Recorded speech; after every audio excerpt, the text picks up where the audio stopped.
Friends, foes, and fiends, prepare to behold a tale of violent efficiency, a D&D game hosted every Thursday at 9 p.m. Eastern, featuring Angie as Tira, a powerful drow barbarian with a war to wage, Ashley as Delisamir, a fledgling succubus bard whose headstrong accident left her siren heritage in ashes, Brandon as Ardul, a socially awkward streetwise magic savant, Brian as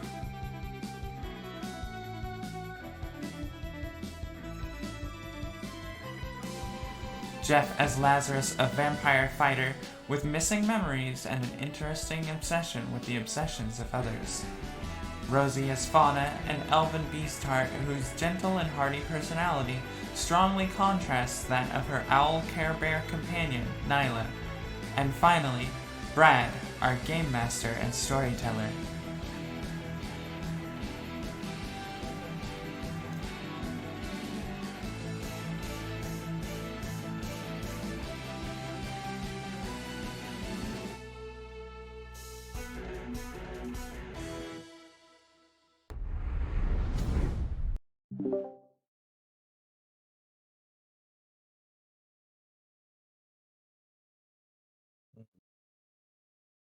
Hello. Hello? Hello.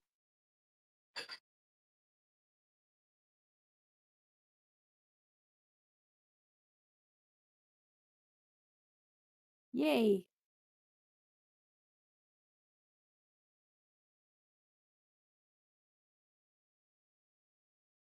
Yeah.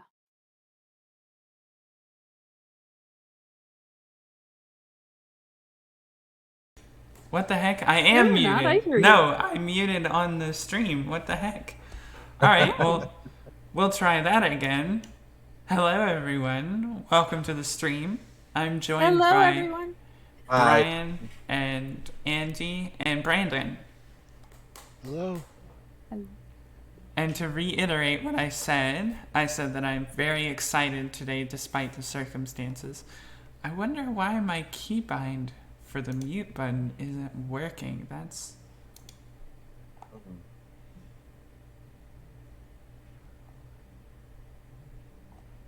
Let's see. Audio? No. Hotkeys.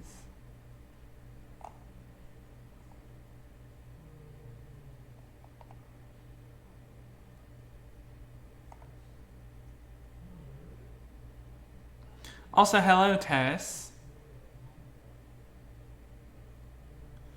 So, Hi, Tess. Hi, Des. to those of you who are not aware, you should be, there is a season 1 recap video that posted over the break between sessions. If you haven't seen it, you need to go see it before you watch the stream. It's only like 6 minutes. It runs you through everything that's happened so far in the campaign, everything at all. You're gonna wanna see it. Please, I worked very hard on it. I was assisted heavily by Brian and Angie. They worked very hard on helping me make sure that I had everything ready to go. So, let's see. Where?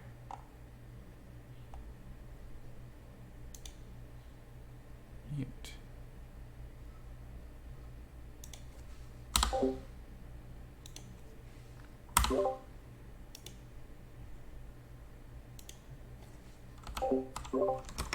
It's not working. Try it again. There we go. Now I have my keybinds again. Hooray. Very nice. Very, very Yay. nice indeed. So how was everyone's week?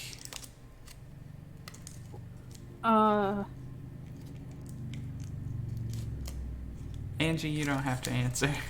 Okay. Yeah. Yeah. Yeah, mine's been just kind of dealing with going through all this to get to the point where I am now. So, it's good. I have been working very hard on everything for the stream this week. I spent all day today making new intros and outros, and Yay! big, humongous shout out again to our wonderful artist, Maddie, for once again accomplishing the impossible and getting us art done within the tiniest amount of time possible. Literally She 4 needs or 5 commissions. days. She does need Support commissions. Maddie. If Get you commissions. Yes, if you want to commission our artist, come talk to me. I will give you their info. The reason I say come talk to me first is because I want to make sure that they're not getting overwhelmed. Not that they will be, but yeah. Thousands upon thousands of Twitch viewers one day coming through and be like, I want to commission Maddie. So, but I've had a very good week. Brandon, how was your week? Been insane. Insane. And tomorrow I can tell you why my last several months have been totally crazy and insane. Okay. What, Tomorrow tomorrow? you've got to tell us. Yep. Nice. Why not today? Because Probably surprise. an NDA or something. Ooh. Most Yeah, likely. because it's work related, and so I can't say anything until Yeah. I'm allowed to say stuff. Cool. Makes sense. What do you do for work? I am an aerospace engineer / executive. Ah. What? Like, Me over here, No. just a lowly security guard. Gosh. I'm just neurodivergent. I got officially diagnosed as neurodivergent yesterday, which I found hilarious. Because he was like, "You're like half autistic and half ADHD." So that was cool. Hey, the latest DSM says that you can be both. Yeah. Yeah. Oh, definitely. Chat says congrats, Angie. yeah. Thank you. Just So- kind of confirming what I was already pretty sure about. My like- my doctor, after I got my ADHD, and I don't remember, I said something, and she was like, "You might also be on the spectrum, but since you told me that what you do for work, I'm going to say you don't have a problem, so I'm not going to bother with diagnosis." Yeah, the guy asked me if I what is your understanding of the differences between the two, and I just told him, honestly, there's so much overlap, I have no idea.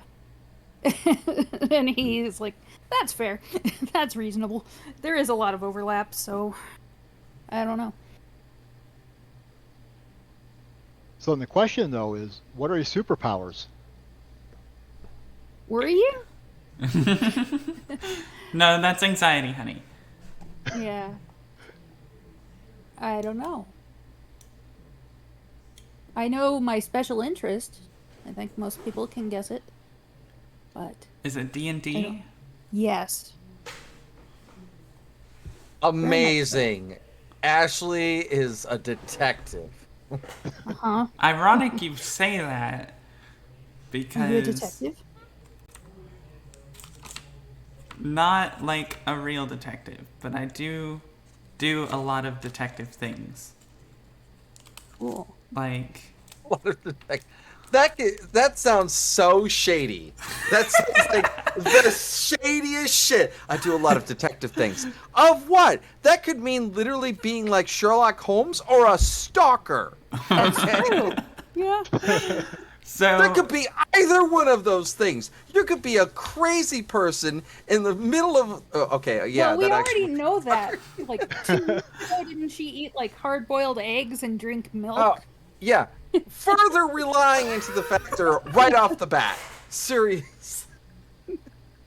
God, man. Wow. Just- okay, listen. Let me defend myself before you go stating Okay, that you I'm try. just a psychopath. Yeah, go ahead.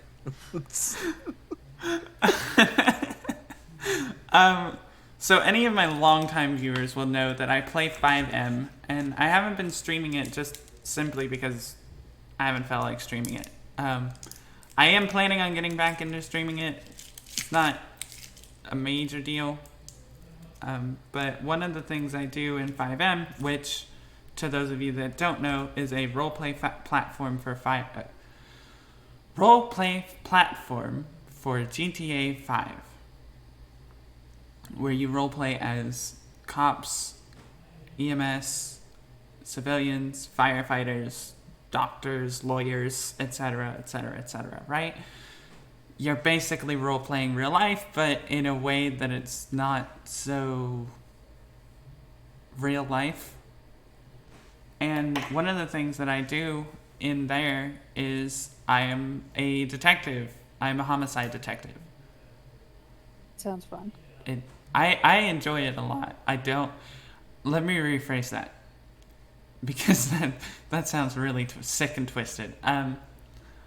I enjoy that the games I play bring me emotions. Yes, I understand that. And I tell this to people sometimes, and they're just like, "Wow, your games bring you emotions?" Like, yes, I cry at scenes, and it makes me happy because I actually feel something for characters. I mean, people do that when they're reading or watching a show. And that's part of why I don't watch shows, is because, like, I empathize too much with the characters. That's why I can't handle the Wow, ones you- where the character is doing something really embarrassing. Oh, Wow, God, I Ashley, hate you that. picked the wrong game to be in. You are going to feel emotions in times that you were like, I shouldn't feel this way. It's only D&D, and then suddenly you wait, like you will hear a song. This happened. I was so mad. I was so mad when I found out that Karask died last week. I was know, I like- saw your response. I was super mad. I stopped what I was doing and I was like, I'm gonna cry. And then I didn't cry, Yeah. but It's really bad. I was cleaning out the main duty officer's room for the trash, and a song came on that was in my playlist, and all I thought of was like, oh fuck, here's Caress, like fucking like backstory fucking trailer music that like, oh, this is what happened during there, and it's I was like, nope, can't cry at the post office, can't do it. No, don't do it. I know that feeling too. Yeah. Like whenever fucking Send Me On My Way comes on, I'm like, fuck. send me on There's my the- way. Yeah, that is Vinhorn and Chrysanthemum's fucking like end of the campaign song. Yes. Because imagine I felt that. a lot of things during that game. Yes. Like imagine like it's Chris and Vin with Tourmaline like playing the fucking like the bird pipes as they're on Waffle and like jumping in between trees and flying and stuff. And I'm like, fuck, I could see it. I could see it in my mind's eye. Fuck, man. Why isn't this a thing? All right. Well, I do want to say I'm very happy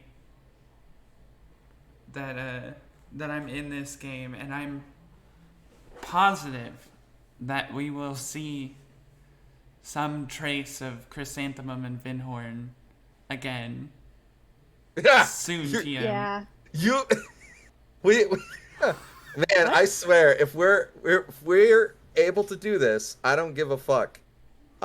We are going to be playing in some aspect, if we can, if everybody's down for it, characters from the first campaign in some form or fashion. I don't I see would- why anyone would be opposed to that. But speaking of everyone else, where is everyone else? Always- We're 7 minutes till time, and we usually have at least Jeff here by now. No, Jeff always comes in right at the time. No, Yeah. Jeff comes in fourth. Rosie comes in right at time, and so does Brad. Ah, okay. I don't know. I don't know either, but Well, Brad is online. oh, Yep. He'll probably be here any minute. by the way, I bring good news from the friend group. Okay. Tess is out of state right now with another friend who Okay. successfully had one of their desired transformations. Nice. So, congrats to them. Seriously, Mm, I'm Congrats. explicitly making sure not to say who it is because Okay. that's not for me to tell. But Right. Yeah. in That's fact, I'm fair. probably gonna get in trouble later. But it's fine. Not really. We don't know who it is, and honestly, it's like, all right, sure. It's Brad. Hello. Hi, Brad. I thought you Brad. were outing him for a second. Okay. Yes. I don't know, I'm not even sure what I'm being outed for yet. I Oh, might have you done already it. admitted. You already admitted to being some sort of eldritch djinn. Again, how you did not already put that together? Yeah. I am very curious to know what Dulisimir knows and doesn't know from being in the bracelet, and I can't wait to find out. Yeah, I don't know how much Cal has told you about what's been going on out there. I will tell you beforehand now, you will, by the time you come out, you will know nothing of what's transpired while you've been inside. Yes! Oh, Yay! God. Good. I have the bracelet on me somewhere. He's so happy to know nothing. I am. Ignorance is bliss. Yeah, not for long.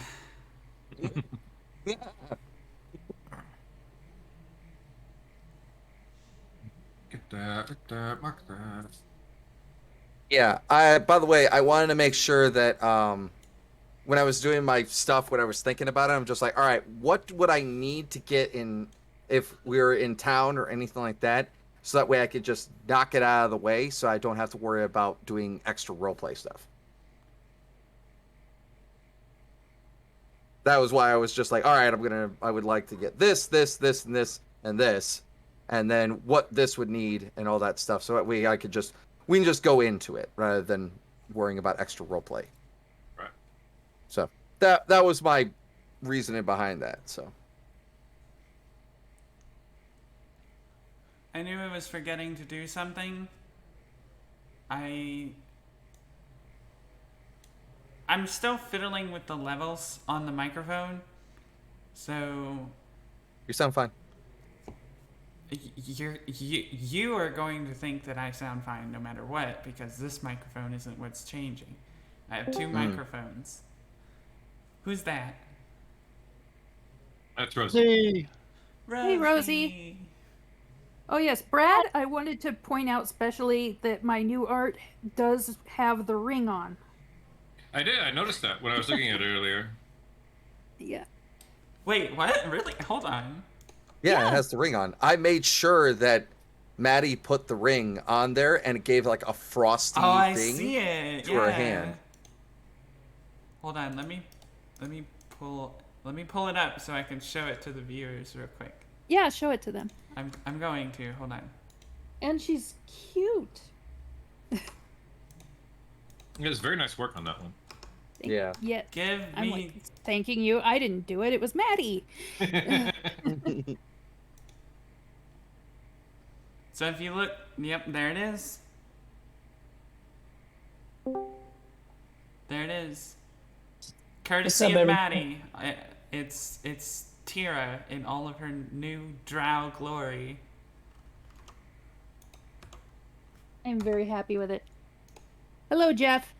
Hey, hey. Hi.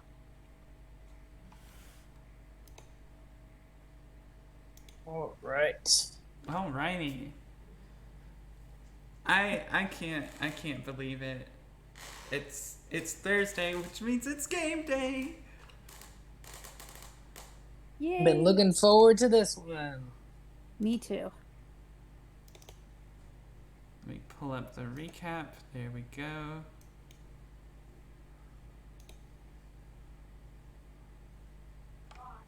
All right. Well, Well, we're all here, huh? Yep. Yes. Shall we get started? All right. I'll roll the intro one more time, and then we'll get the recap.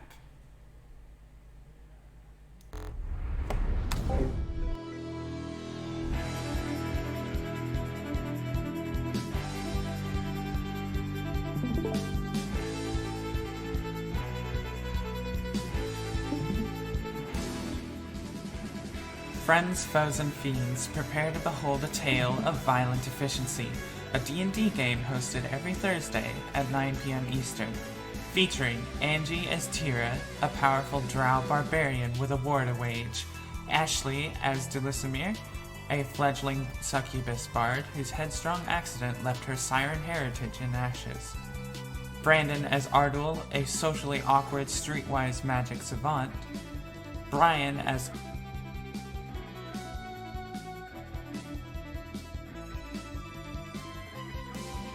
Jeff as Lazarus, a vampire fighter with missing memories and an interesting obsession with the obsessions of others. Rosie as Fauna, an elven beast-heart whose gentle and hearty personality strongly contrasts that of her owl care bear companion, Nyla. And finally, Brad, our game master and storyteller.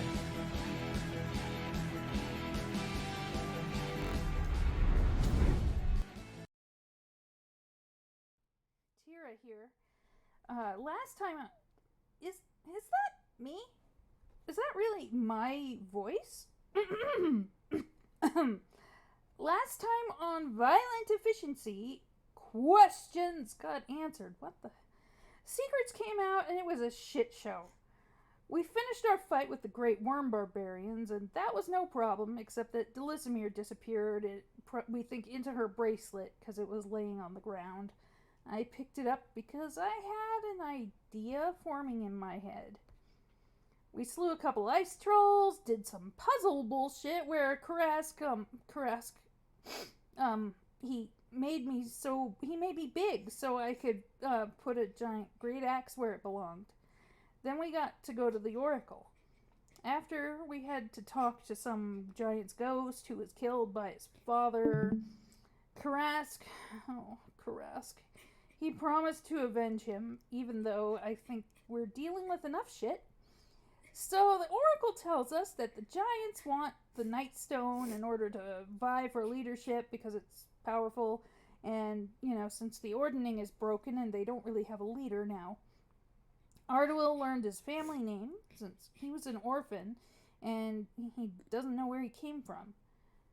I asked the Oracle how I could get control over Balthazar, and it gave me some cryptic bullshit answer about evil, corruption. We also asked about Nyla. Now, it turns out she's an extra special owl care bear, and she's really powerful and pure good or something, just like Fauna.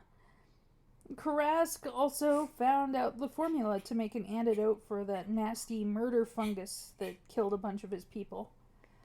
We were gonna make camp after we left the temple, but there was an army of bearfolk waiting for us. They were Karask's family. They said he killed his father and he was going to face judgment. I tried to argue. Laz and I would have definitely killed every single one of them, except Karask demanded that we not touch them. And I fucking listened, because family is everything. But when family fucks you over, there's nothing worse. That crazy wizard showed up with his flying tower, and he was trying to get everybody out of there. He was floating everybody up on discs, and I jumped off of mine because fuck that shit. But then I was just nowhere. And then, after that, on top of his tower, we were all there except for Karask. We looked over the side, and I saw he wasn't even armed. He had promised to come peacefully, but they murdered him. His own family murdered him! I still had Delisimir's bracelet, and I called on Calypso, and finally made the wish I had been thinking of. I wished for control over Balthazar.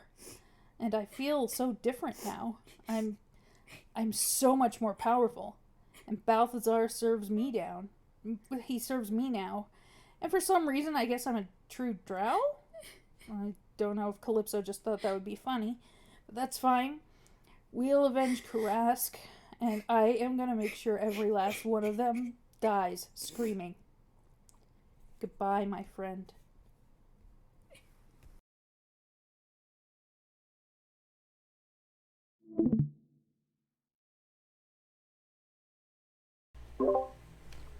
A solemn start to a solemn episode.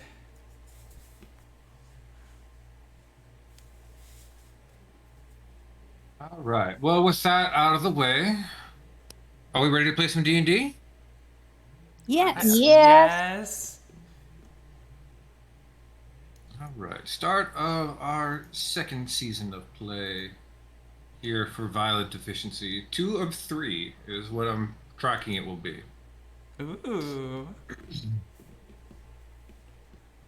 All right. So we're going to pick up, as we sometimes like to do here, a little bit before we left off. Going back to the moment there where you guys were fighting those barbarians from the Great Worm Tribe. Spelled with an O, not with a Y, because that would have been way cooler.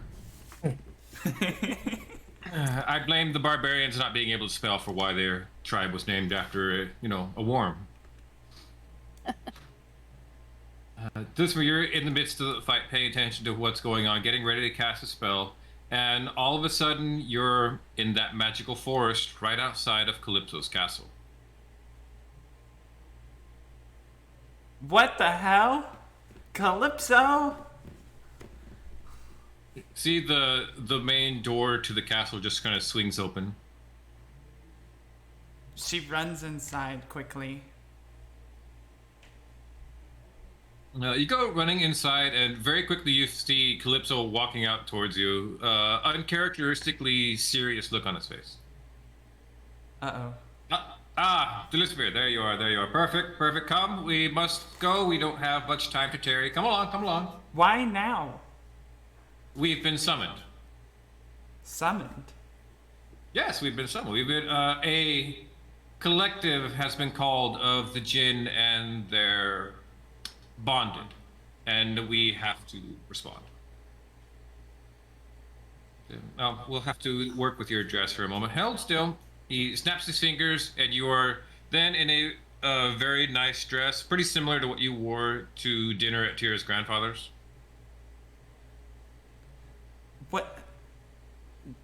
Calypso, why? We're fighting right now.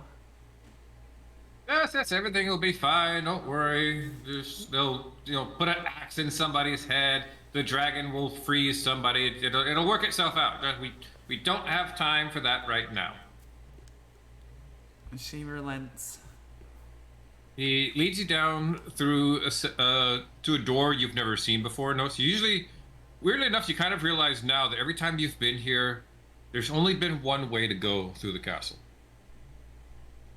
And you've never really paid attention to that because you've always kind of like, okay, I need to find him, so I just kind of, you don't think about it. You just kind of walk straight forward in this line of open doors that's always there. But you've never seen any other doors anywhere that you've walked through. You've always gone that same path. So he leads you over to a spot and opens up a door you never noticed before. You're almost positive was not there before. And leads you down, start going down underneath the castle. Okay.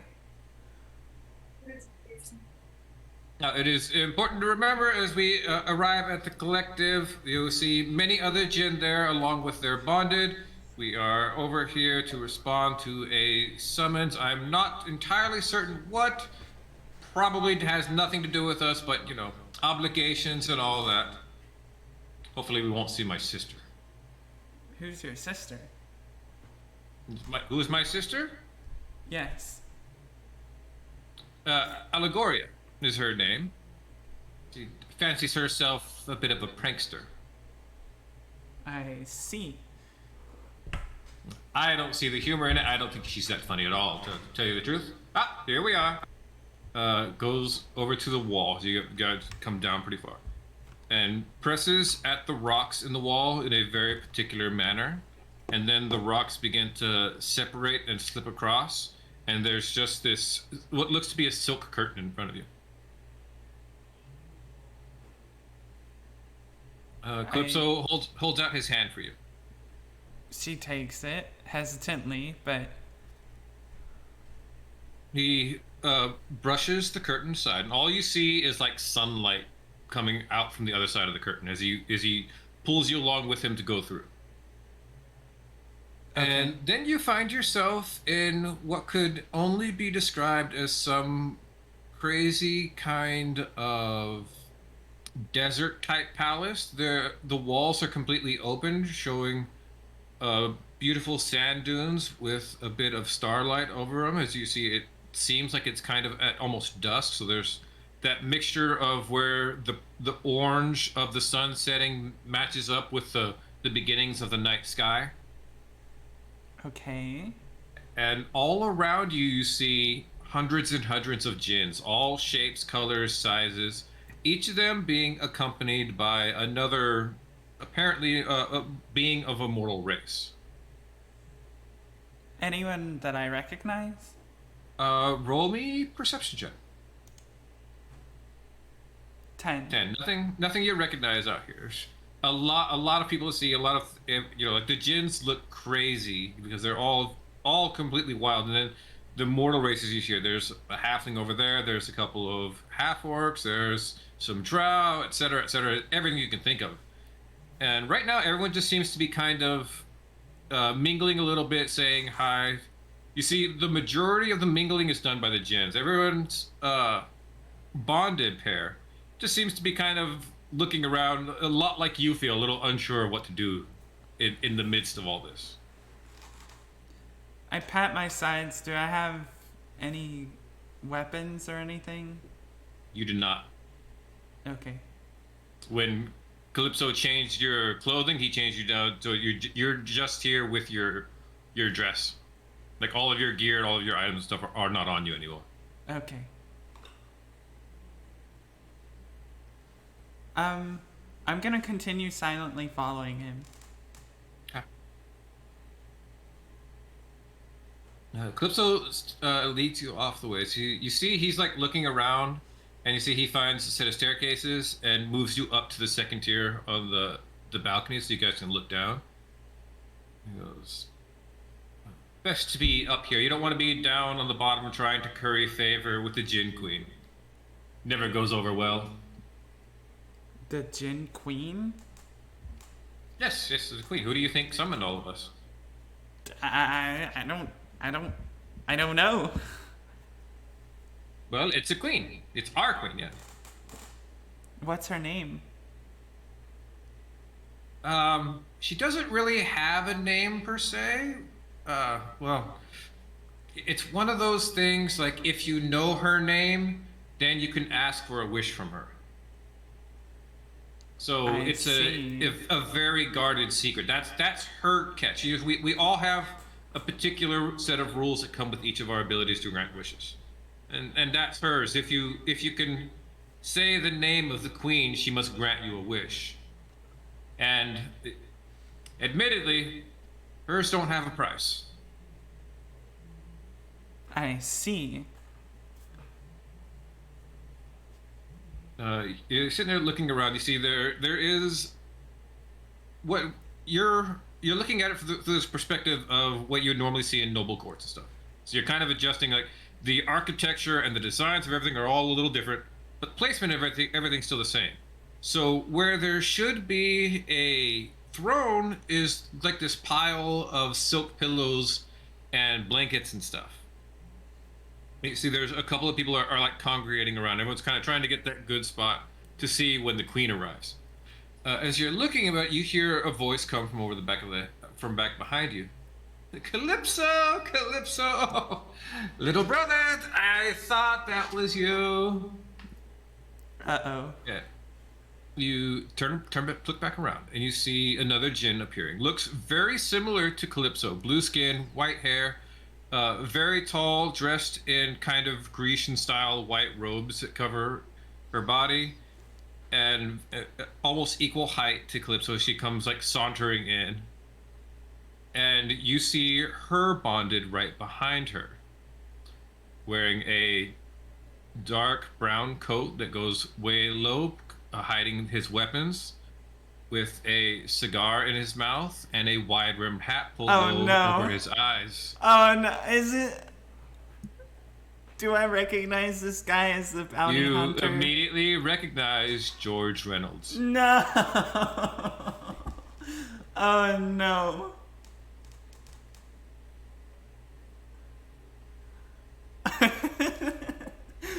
Delisimir just like bursts out laughing at the irony of the situation. You see, George just kind of looks at you, takes his cigar out of his mouth, tips his hat. Ma'am. She bows. Or curtsies, excuse me. She's in a... Curtsy, yeah. Yeah. Oh, aren't you that guy that tried to kill us all? I didn't try to kill you all. I tried to collect a bounty. Just not make it personal. I see. Well, good luck with whatever you're doing, and hopefully we don't meet again. See, he just kind of shrugs at you. You know what all the hoopla about this is supposed to be? This? She motions at everything around her. This? All I know is that we were summoned.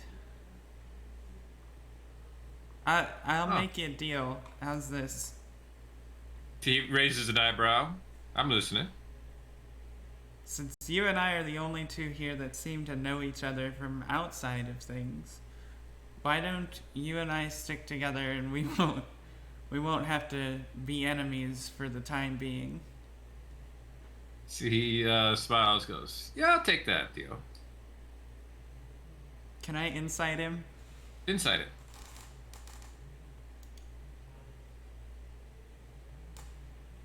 12. 12. He seems on the up and up about it. But I think you're also getting the sense of like this was a no cost deal for him. Like he didn't even bat an eye about it. Gotcha.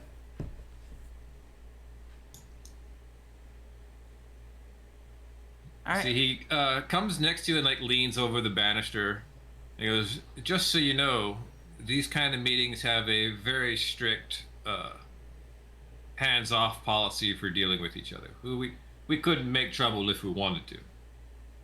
Not that we wanted to. Not that we wanted to, of course not. So I don't do anything that I don't get paid for." Good. Here, Calypso and his sister are talking, but you can't understand them anymore. They're speaking in some other kind of language. What do Jinn actually speak? Jinn probably have their own language. What are they speaking? Let's see. Jinny speaks... Oh, they're speaking Orin. Figured that's what it was. Was gonna say it was gonna be Jinnanese. Jinnanese. Yeah. Can I cast comprehend languages? Yes, you can. It has a material component. We only count the material components for resurrections. Gotcha. Okay. So you cast it, and then you can start to hear them going on. I can't believe you came. You actually came, brother. You skipped most of these. Well, I wouldn't want to skip them, but this one seemed rather urgent. Well, of course it is. Don't you know why the Queen's called us all here? Those pesky fire giants have stolen one of our brethren. Stolen one of our brethren. That's impossible. We let the mortals think we're trapped in items, but we're really not. We really go wherever we please. Well, you know that, and I know that, but it seems they have, in fact, stolen one of us and trapped them, and now they're going to use him to power some mechanical marvel of theirs. You know, one of those great big doomsday things. It just destroys everything it touches. Ah, preposterous. They come up with those every century. They never work. Delisimir interrupts and says, "The Nightstone?" The Nightstone? What are you talking about?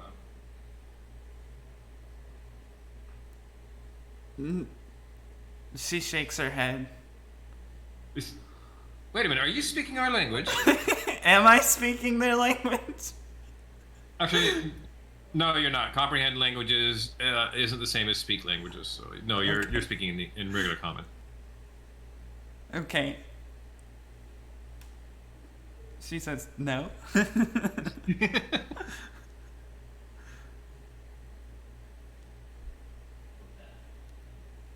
About that time, you hear a loud gong go off. Just a boom, boom, and you see a group of 4 beings. You're not even quite sure what they are. They look like some kind of earth ganassi, maybe. But they're like made of. It's like there were marble statues that were perfectly alive and fluid. Come in carrying a palisade up on their shoulders, with someone carried on top of it that's completely draped over with silk partition, so you can't see the being inside. See all the jinn on the bottom floor part ways to give space until they come set the palisade down, and you see this being come walking out. All the other jinn you see are one solid color.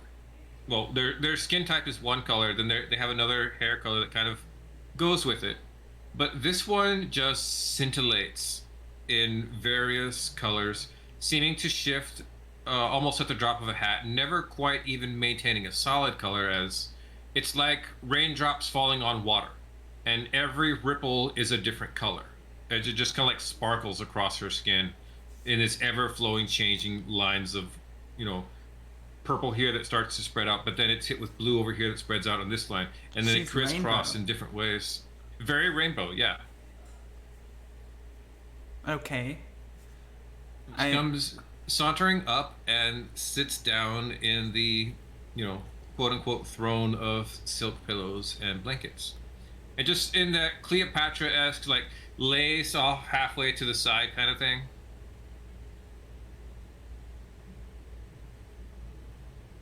And you see, she does, and she raises a hand towards all of them, and all of the jinn immediately kneel down, and you feel compelled by a force to reciprocate as well. I see no reason to try to resist at the moment.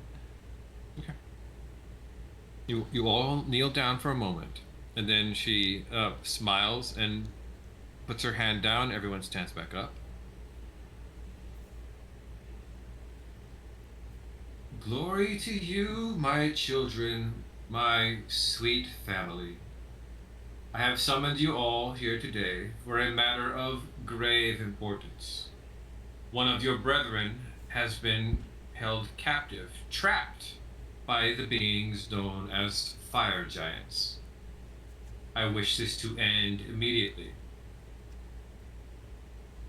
Let it be known here now amongst all of you, whoever manages to rescue my child who is so barbarically held in prison shall earn themselves a boon from me. I will tell you my name.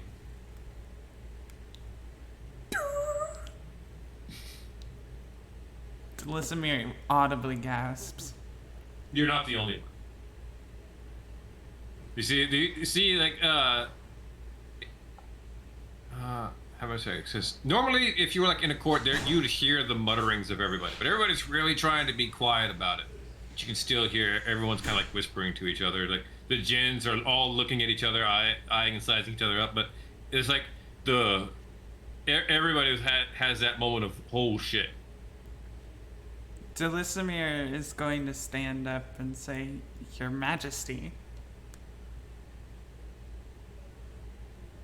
Yes.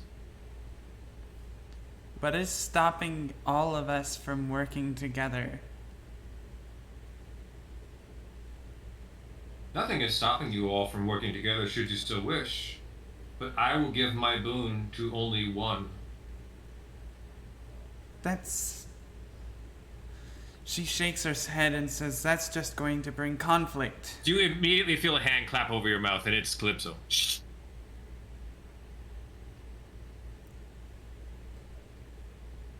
She looks up Thank at you, him. O glorious queen.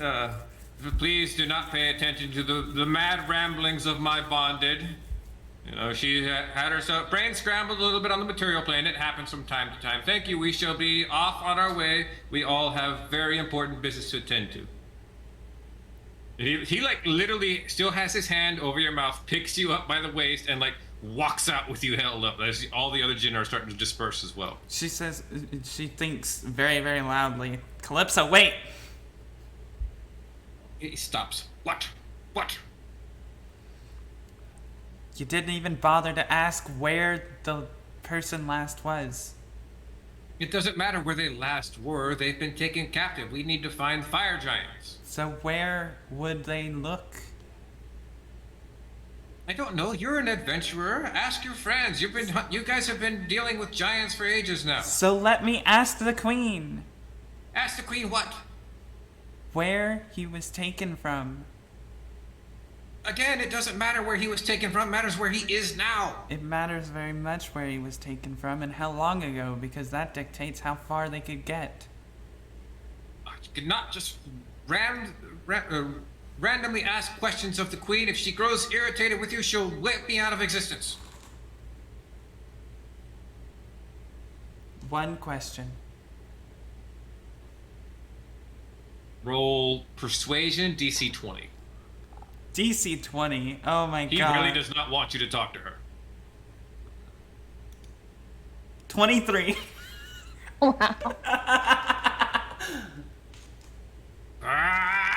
Fine. One question. One. She And he, waits. go back over to the balcony. Or you can go down if you want to talk to her like on the ground floor. You can do that too. She does. She goes down to the ground floor and says,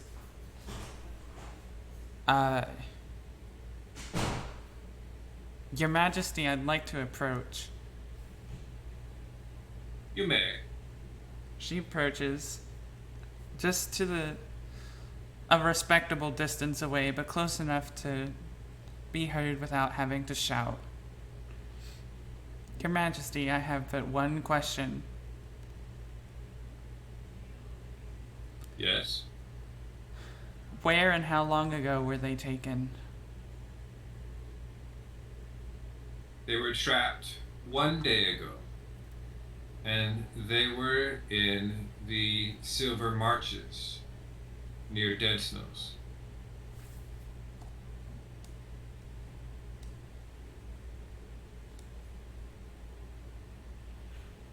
Can you ping it again? I know you just did.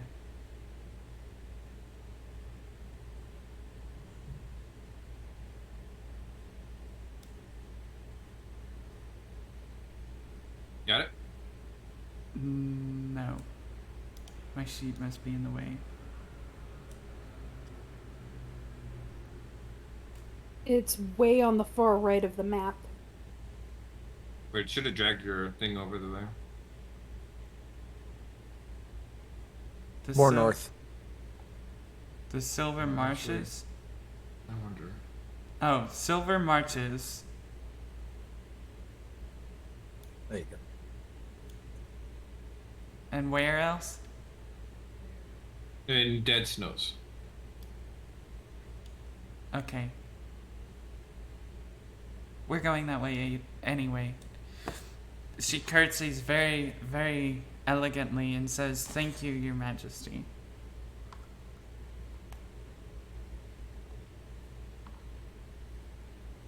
Calypso bows next to you and immediately like takes his arm like puts his hand to your back and just kind of like, come, now gotta go now. She's gonna look over her shoulder at the queen. Does she show any signs of interest? Roll me an insight check. I closed my sheet. Hold on. Insight. 21. 21. You can't get a read on her. She doesn't seem to show very much expression at all. What? Okay.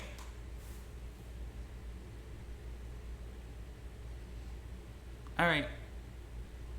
She follows. Or I guess is led willingly now.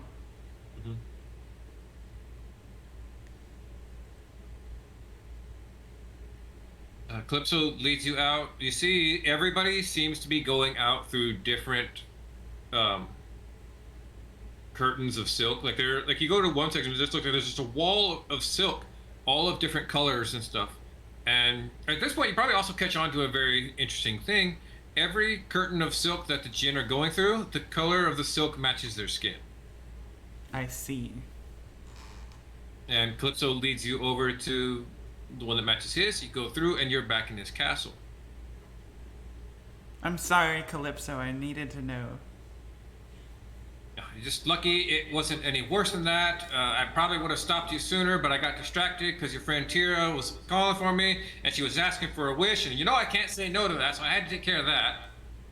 Wait, what? What? What do you mean she called for a wish?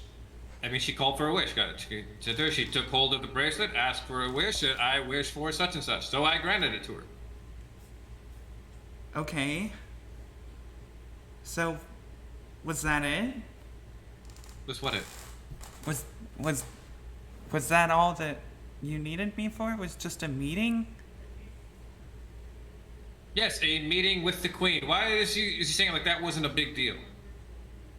I'm not saying it wasn't a big deal, Calypso. I don't know. She kind of looks away, kind of embarrassed. It was rather short. Oh, it just seems short to you. That's because time passes differently there. Wait, how long have we been here then? What do you mortals call it? You call them hours, right? Oh no. How long, Calypso? I don't know. I don't usually track time. I don't know. The sun was out when I took you, and it's not out now. Take me back. Yeah, all right. No, thank you, Calypso. Meeting with it, gave you a nice dress. Here you go. Thank you, Calypso, but please take me back. Snaps his fingers, and you pop out on a bed right next to where Tira is in the process of sending off a letter.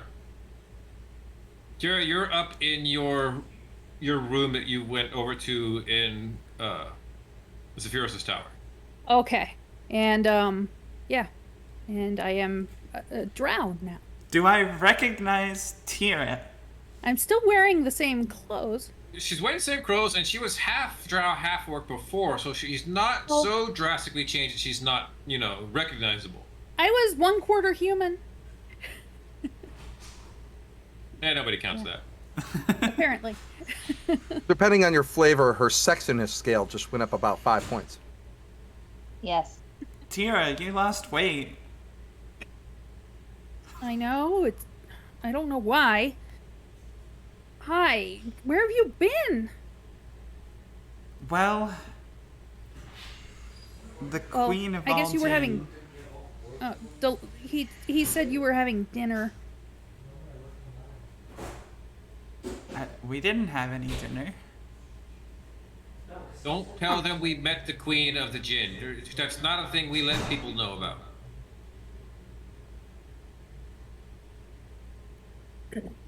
I've already said the queen of all Jinn. So, Well, we're in your wizard's tower. Your crazy friend. where's everyone else? Maybe in their rooms. I'm not sure. You can roll insight if you want, or maybe it would be perception. I don't know. I'll roll Probably insight. 9. I'm gonna give you advantage on it because I'm gonna say that Tira is not in her normal state of mind. Yeah. So you know something's really wrong. What happened? And she's also been her eyes are kind of red, like she's been crying. Oh, they're also red, but that's sometimes not. Tira, what happened? Harask is dead.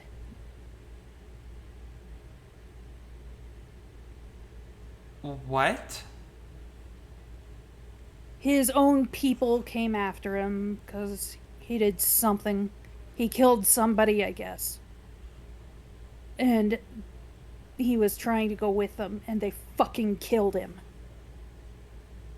And your crazy fucking wizard friend came and whisked us all away, so we couldn't even help. We couldn't even fucking stop it. Whoa, whoa, whoa, whoa, whoa, whoa. You said he killed someone. Yeah. Who? I don't really give a shit. I don't know. His father, I guess. I think he said that. Where's his things? He's got that notebook that he's He- always writing in. Where's Yeah. that notebook? Fauna. It's all with Fauna. Delisimir makes for the door. Alright. Wait, where's Fauna's room? She likes it up on top of the tower. Yeah, with the griffins. Fauna might be with Ardwell, though. Like Tira kind of jots something else down on her letter, and then like it folds up and turns into a bird when you open the door. And Ardwell, knowing where Fauna prefers to be, is, yeah, we're top. Yeah. So, yeah, I don't think you saw this stationary, so yeah, it turns into a pigeon and like flies past you out the door. Delisimir. Well, she would have seen it. Fauna sent 10 Oh, letters to each Fauna. of you. That's right. Yeah. How many of these did he give me? Just one? Probably a dozen. Okay. Delisimir is on her way up to the top. Yeah, I will get up and start making my way up there. All right. You guys go and head up to the top, where you find Fauna and Ardwell. Delisimir kind of busts her and says, Karask is dead. Yeah.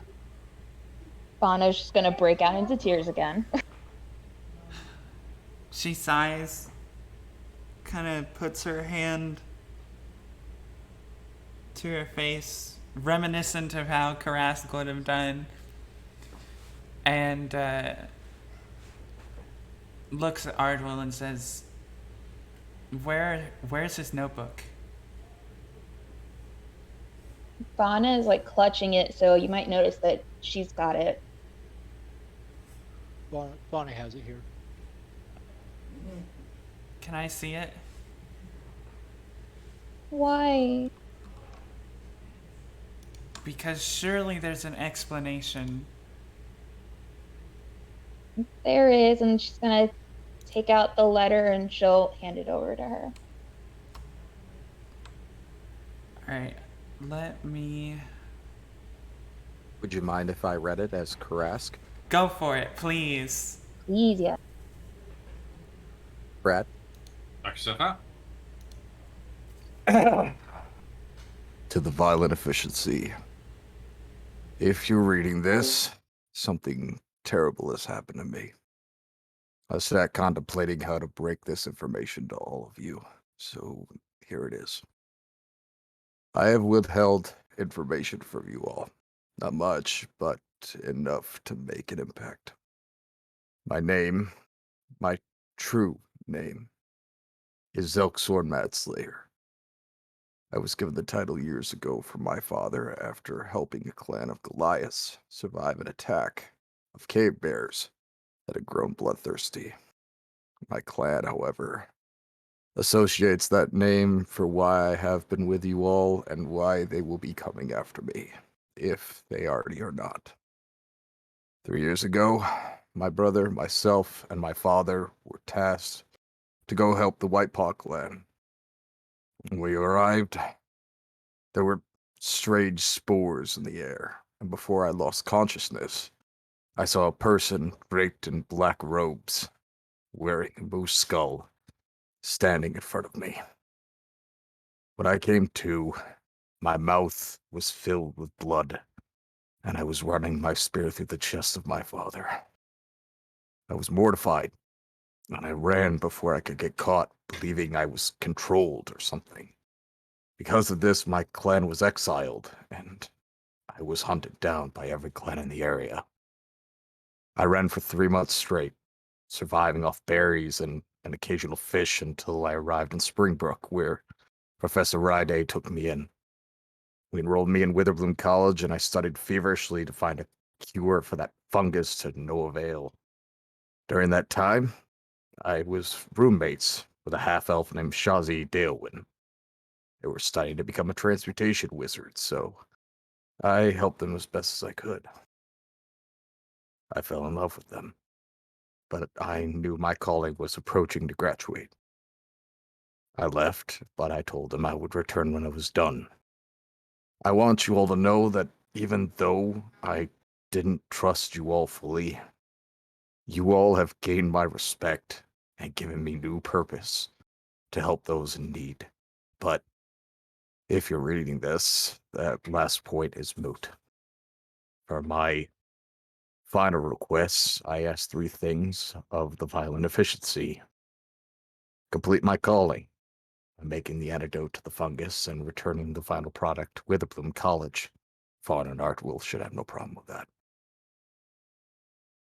The second, tell Shazi what happened, that I still love them, even in death. And 3, find Thorben Wolfhunter or Keska Night Maiden Thulavaye. They are the Goliaths I helped all those years ago. They owe me a life debt. They will be obligated to help. Hopefully. May the stars of the Ursa Majora guide your life, and think of me whenever you look up. Signed, Karask Redfangs. Delisimir, holding back tears, puts the letter away and says, well, that explains that. Mira, like, kicks it. I don't know, whatever is close by. Really hard. Grinding her teeth. She looks... He didn't even trust us. I trusted him. She looks over at Tira and says, he trusted us enough. No, he told me he didn't. He told me. Look at me. Karask wouldn't have asked these things of us if he didn't trust us enough with it. He did the things that he did for a reason. He ran from his family to make sure that he could accomplish these tasks and trusted us enough to let us help him. Are you really going to disrespect him? I didn't say I wouldn't do what he's asking. But I can still be fucking pissed off. It's okay to be angry. 'Cause I am. And she's kind of looking away from him. Okay. Jeff, where's Lazarus at right now? He's downstairs hanging up Karask's shield on the wall. I don't know if the professor is there, so if not, he's just muttering to himself about how death is a pit stop, and just sort of rambling on, talking to his wife, who he's just absentmindedly just kind of talking, and sort of going, I bet they're up there concocting a plan, something about revenge, something about fulfilling something. But, this is all just temporary. People die, they come back. It was a choice. It was his choice. And I'll hang up the shield and go, I do wonder how we could make them pay for not hearing us, not hearing out their own tribesmen. I don't care for revenge. I don't really care to seek it out or go out of my way, but I do like the thought of them having to pay for such brash actions. Just rambling. I don't know where anyone else is. I'm just off my own world at this point. Right.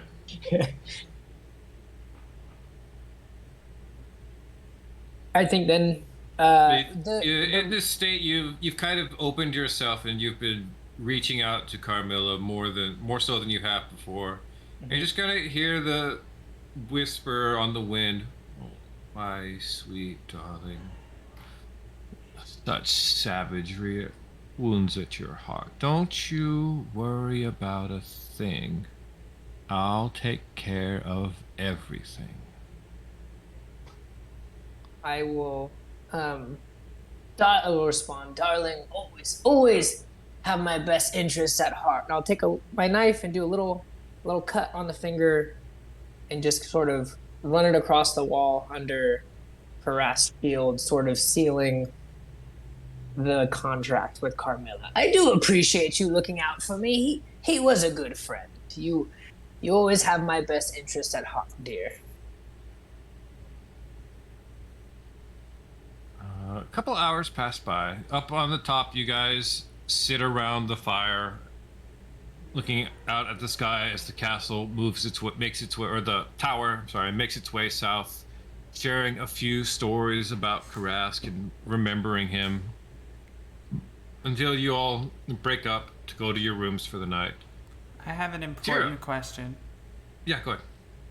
Is it ever said, while Dulasimir is present, that they're going to seek revenge on Karask's tribe? I don't think anybody said it out loud. I don't think anybody except Lazarus has said it out loud. I haven't. I wrote it down, but no. Yeah, I was talking to myself. I think I wrote it in my letter to my grandfather, but.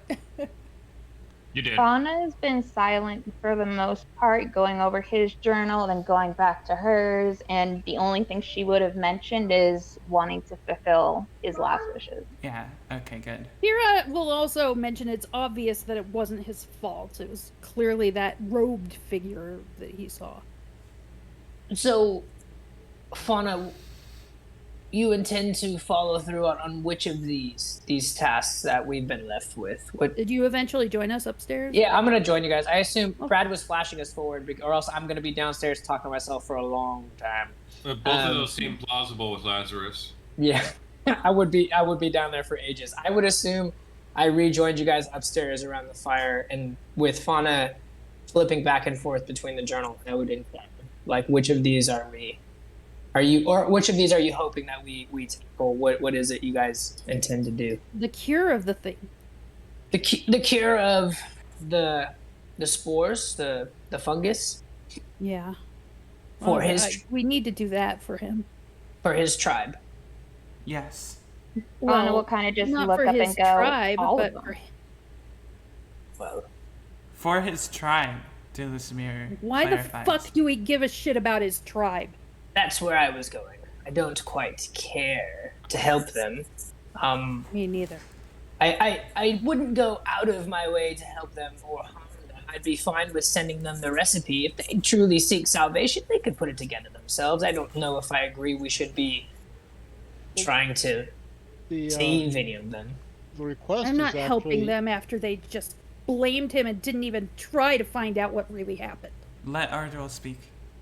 The request is not to take it to his tribe. The request is to take the cure to his school. Yeah? I have no problem with that. Let's just do that. Let's do that then. Fuck his tribe. Leave his tribe alone. Like they left him alone. I think we need to look for the person who caused this. I don't think we should be stacking vengeance upon vengeance.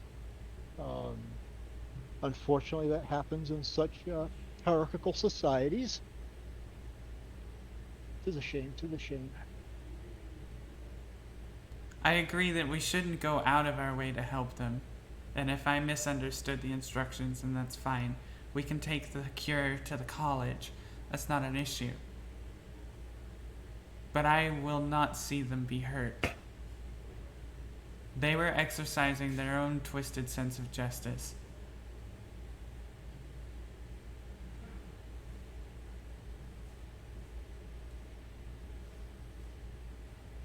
I'm just going to say it. If we cross paths with them, I will draw my blade. I think we should make that very clear.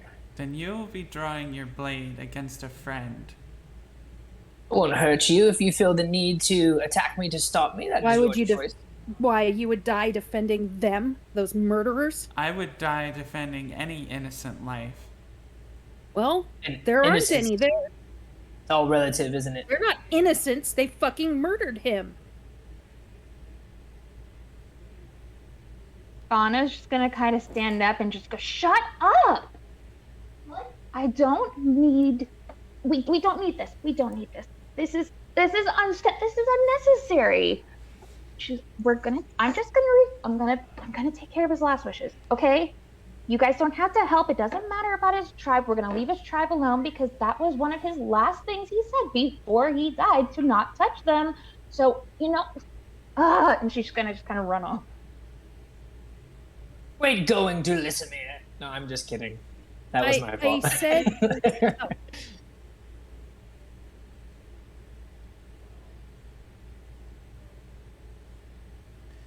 Alright. Time skip, yes? Yes. and he was saying something to me. Yes, Tira, when a couple hours pass, you guys sit up here, calming down a bit, and then, like I said, reminiscing more about Karask. Remembering good times. When you get back to your room, you see ethereal visage of your grandfather waiting for you. Oh. Hi. You see, he looks around, but he seems like he can't see you. Can you Oh, can I take off the ring? Yeah. Take it off. Take off the ring. Take off the ring, and you see your grandfather's eyes widen more than they ever have before. I told you I look different. Look, I took it You off. said you looked different, granddaughter. I thought maybe you did something with your hair. I did. Among other things. This was all that fucking genie's sick joke, I guess. I say. Oh, with a shrug. That's how you mastered the ring. Well, it's mastered. That's all that matters, right? You see, he like thins his lips, looking at you like he wants to launch into get what's the word I'm thinking of? Lecturing you about this, but he just like stops himself.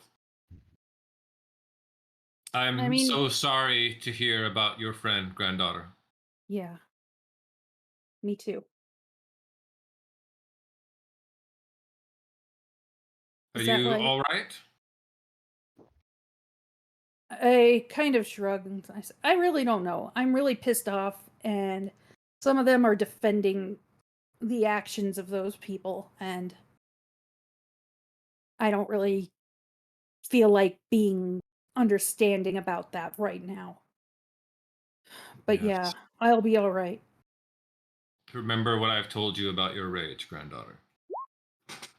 To Find hone it like a it. weapon. Point it. Yeah. I don't have very long. I had to make certain deals with the Wizards of Feros to be able to enter his domain like this. Oh. I am glad to see you. I am. Yes. I take it you might be traveling this way for a while? I think so. Okay. I don't know how. I probably won't be able to do it like this again. We'll probably have to converse simply with the letters. In the meantime, I do have something important for you. And he gestures to the nightstand next to you where you wrote your letter, and you see there is a small, very simple looking wooden box, and next to it is a rolled up piece of parchment. Okay, I will go check that out. You unroll it and you see this is the same kind of parchment, and it's all the stuff for a mission scroll from Bregan Diarth, but it's all blank. What's going on here? I ask him. Roll me an insight check. I'm trying to get to the screen. I'm sorry.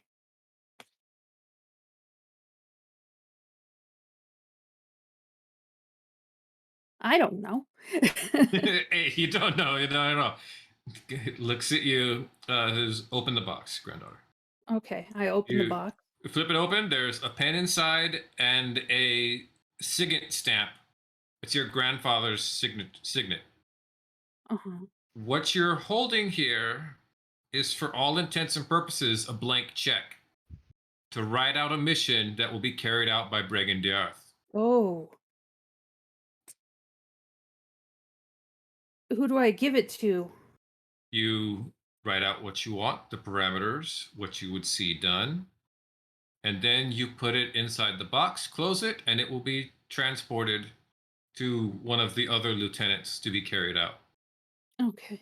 I was afraid this meant Laertes stopped being our handler. Okay. No, Thank dear.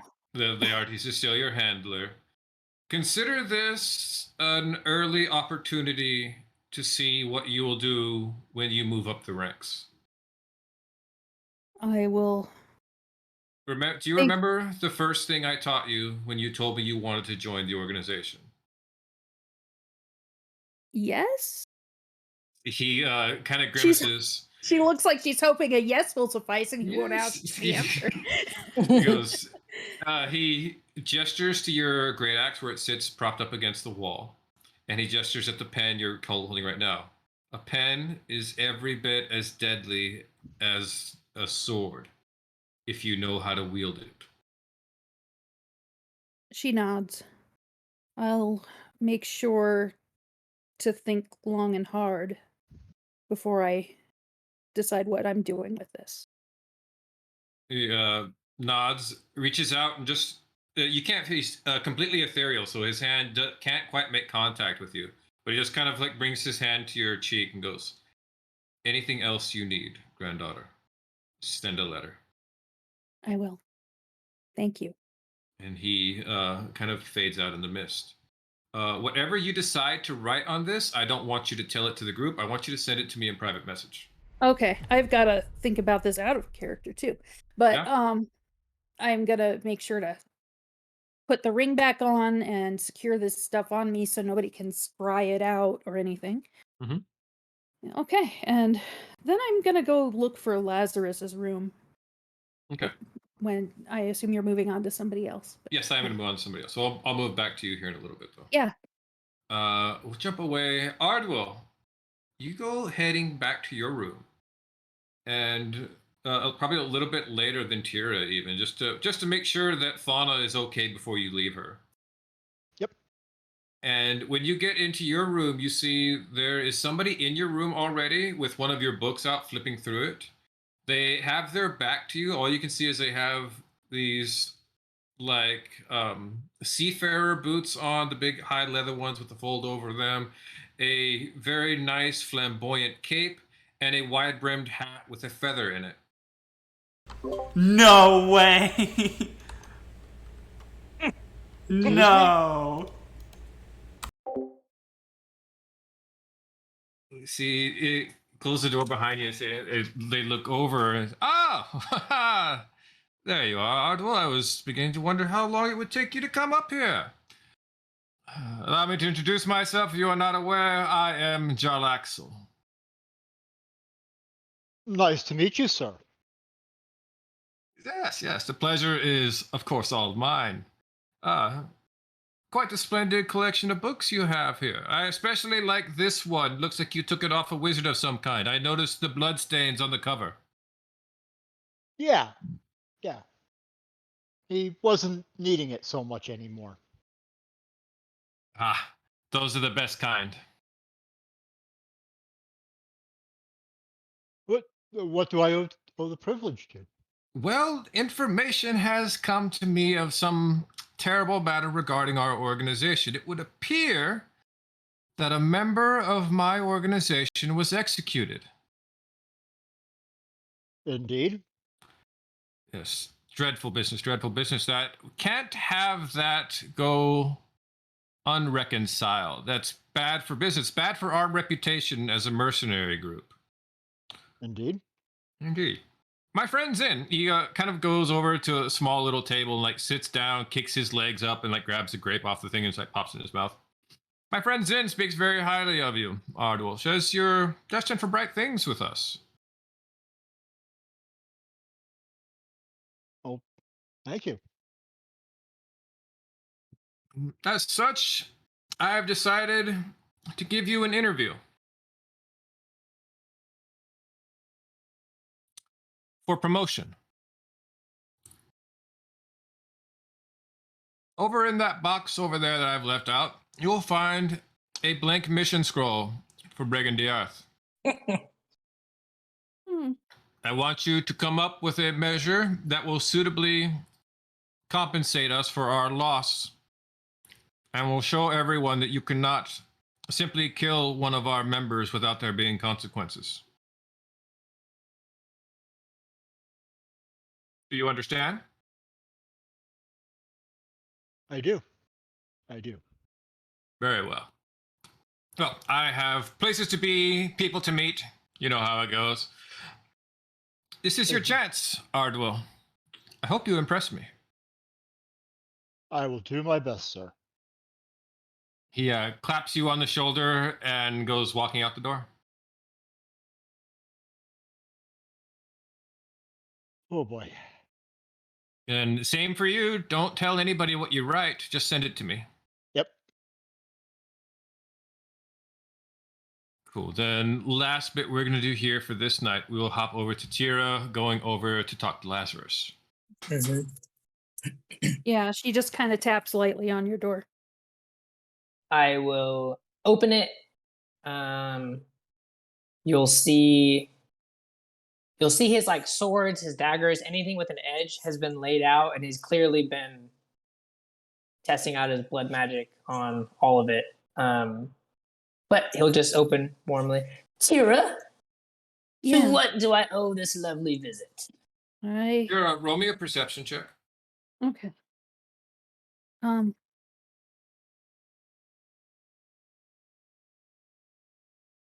See if you beat I was about to say 14. Perfect. Okay. You notice the things that Lazarus just said. That there's all of his bladed weapons are set out on the table in like nice little lines. You can see that certain markings on it. He's been practicing his magic. You also see there are a lot of cuts on his hand right now. Like he's been obsessively practicing it for the last hour. Can I come in? Oh, but of course, Close the I door will. behind me. Let me get you a chair. How rude of me! And I'll run over to kind of like pull the chair away from the table so you can sit if you want to sit. Anyway, I think it's gonna be just you and me as far as getting any justice for what happened to Karask. Clearly, nobody else is gonna agree, but I think we do.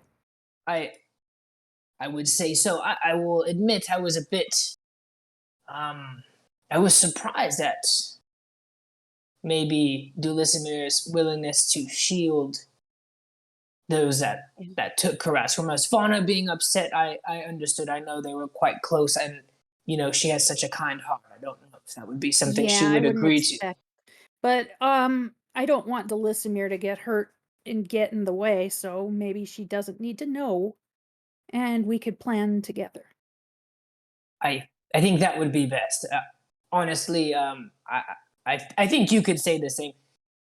I've never heard. She's hit both of us with quite a few spells. She's very strong. I would rather not have to fight her at all if it could be helped. I do have concern if she was to find out. She's sharp. She will find if she does find out. She will insert herself in between us and our goal. She will. I want to just make sure she. So I think we need to keep things between us.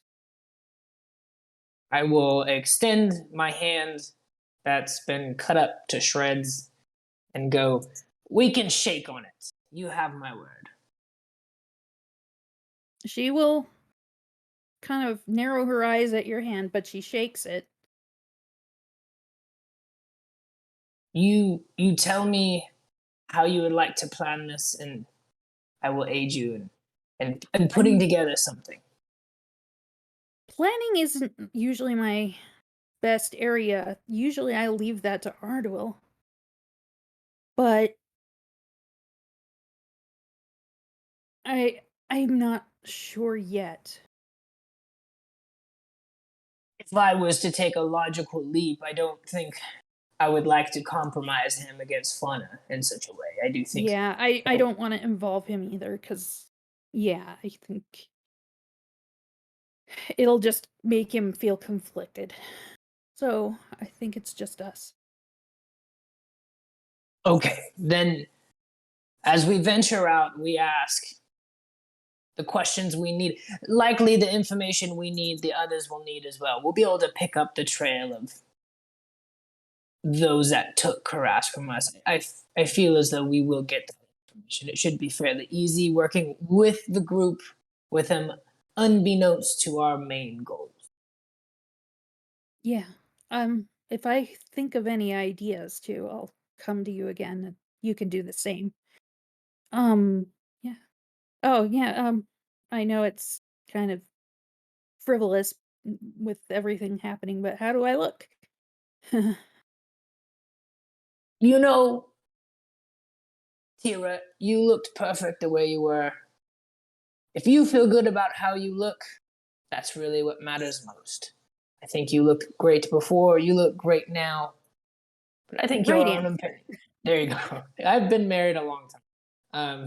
Yeah. No, But she's standing a little bit overly close, by the way. how tall are you now? Did you grow or did you get She any taller? shrank. She shrank. She Oh my shrank. god. She's 5'2" now. She Oh lost my an goodness. inch. Yeah, I look. I think you look fantastic. You seem to feel good about this change, and I'll extend a hand and kind of pat you on the shoulder. I like the confidence. It looks good on you. Thank you. Alongside your rage. The two things really a great combination. Thank you. Well, I guess I will get to bed then. She gives you a hug, but she also stands up on her tiptoes and kisses your cheek before she goes. As I hug you, I'll give you a little, like, gentle lift off the ground, so your feet just come up just a second before I set you back down. Allow me to get Oh, the door no. for you. I'll Oh, run up no. and get the door. You could do that now? Oh, no. Yeah. She's very flustered now. She was trying to be all confident, but now she's really flustered. Ah, I swear he made me shorter just to be mean. Sleep All well, right. Tira. I'll see you in the morning. You too. And she goes.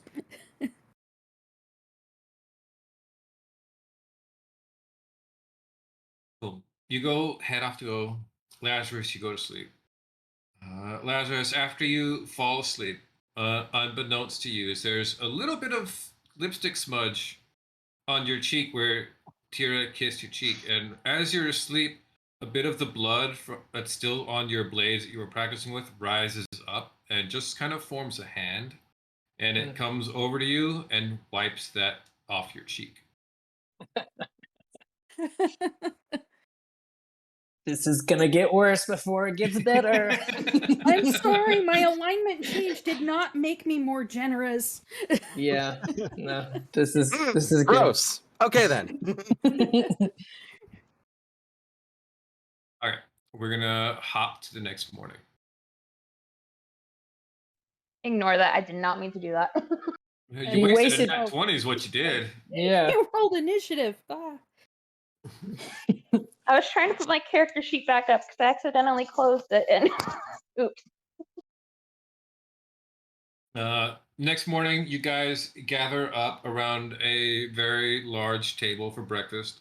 Sephiros is there. First time you guys have seen him since you guys got on the tower last night. And so he's like putting out plates of eggs and bacon and all this other stuff. No idea where he got this. You haven't seen any chickens or stuff, so who knows where the hell he got this food from. But he's got a lot of it. It smells good. Good enough for me. Good enough for me, too. Kira glowers at him as she sits down to eat. She might not quite have as big of an appetite as she usually does either. She eats, but not quite as heartily. Yeah. Well, Lord Zephyros, I got a question for you. You wouldn't happen to have the inks and papers and such that I might use to do a little bit of work transferring some spells from other spell books, would you? My dear boy, Nielsen. you are in a wizard's tower. I have an entire room set up for that such thing. May I use it, please? Of course, you may at your heart's content. Of course. And how long do you expect we'll be traveling? Well, it depends on you yourselves. We have a bit to discuss. I wanted to give you all time to mourn the loss of your friend. Once again, I'm deeply sorry. I did everything I could to try to get him out of that. Managed to get the rest of us out. Roll me an Delasimir kind of. intimidation check. Good idea. You don't want to beat 15. I don't want to beat 50. Okay. I don't. You see, he's about to say something and he stops himself. All right. Does this affect me? In what way? I was about to snap back at Tira. You can. What did she say again? Because I got distracted. You managed to rescue all the rest of us. And you didn't manage to help.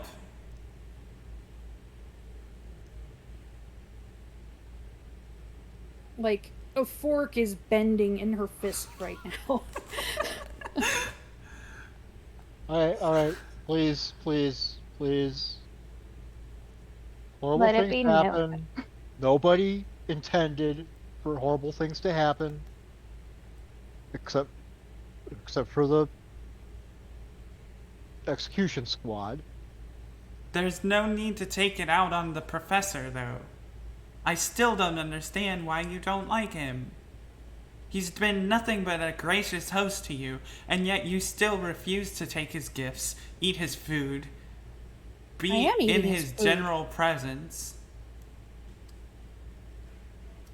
I'm sitting here eating his food. Not as much As as she usual. angrily stabs an egg. With a bent fork. Bed fork, yeah. Let it be noted that Fauna is completely ignoring him, you know, after she kind of slapped him last time, so. Yeah.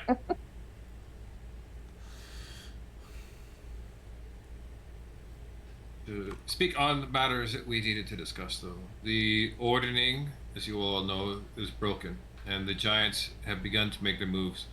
As such, it has grown to the point that I believe if action is not taken soon, the tribes will be in position to start a war. I have done a great amount of scrying. I have found it, and I have completed the entire system. I know how we can stop the war before it takes place. We simply need to go to key places and take care of key players in the entire structure of everything, and it will collapse like a deck of cards. Like a fire giant with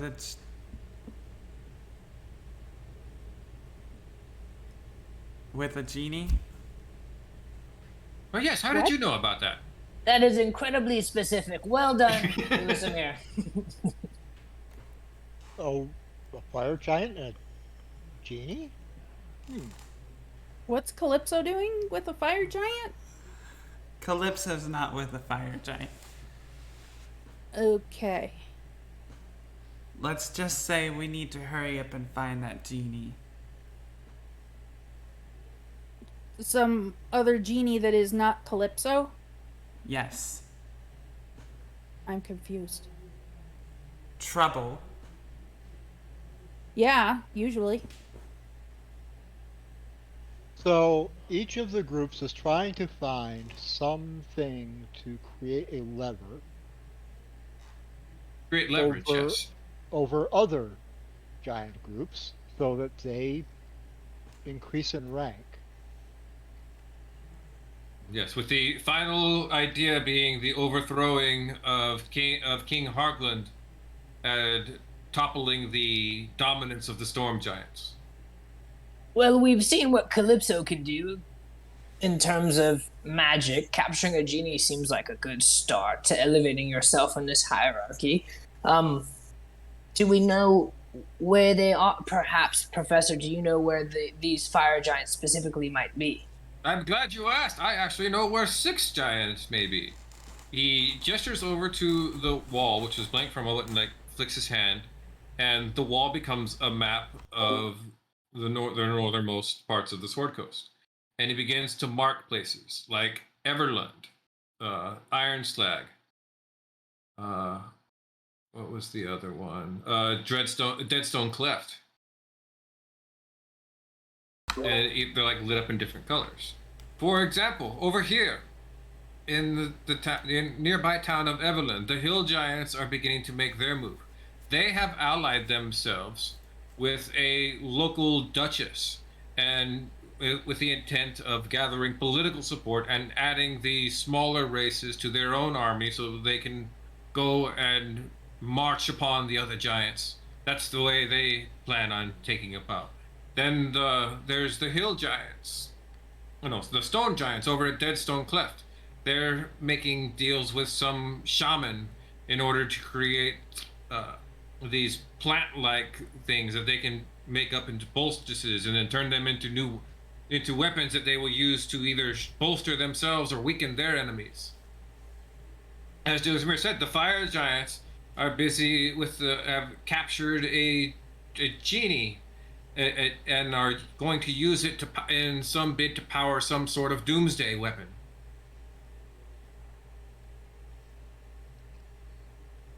All right.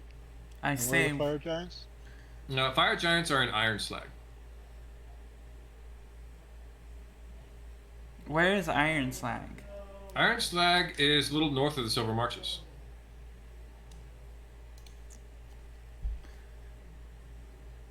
We could go to Everland first as it's on the way, maybe stop in Silvery Moon for a second and resupply, and then we could go to Ironslag after the Fire Giants. Sure.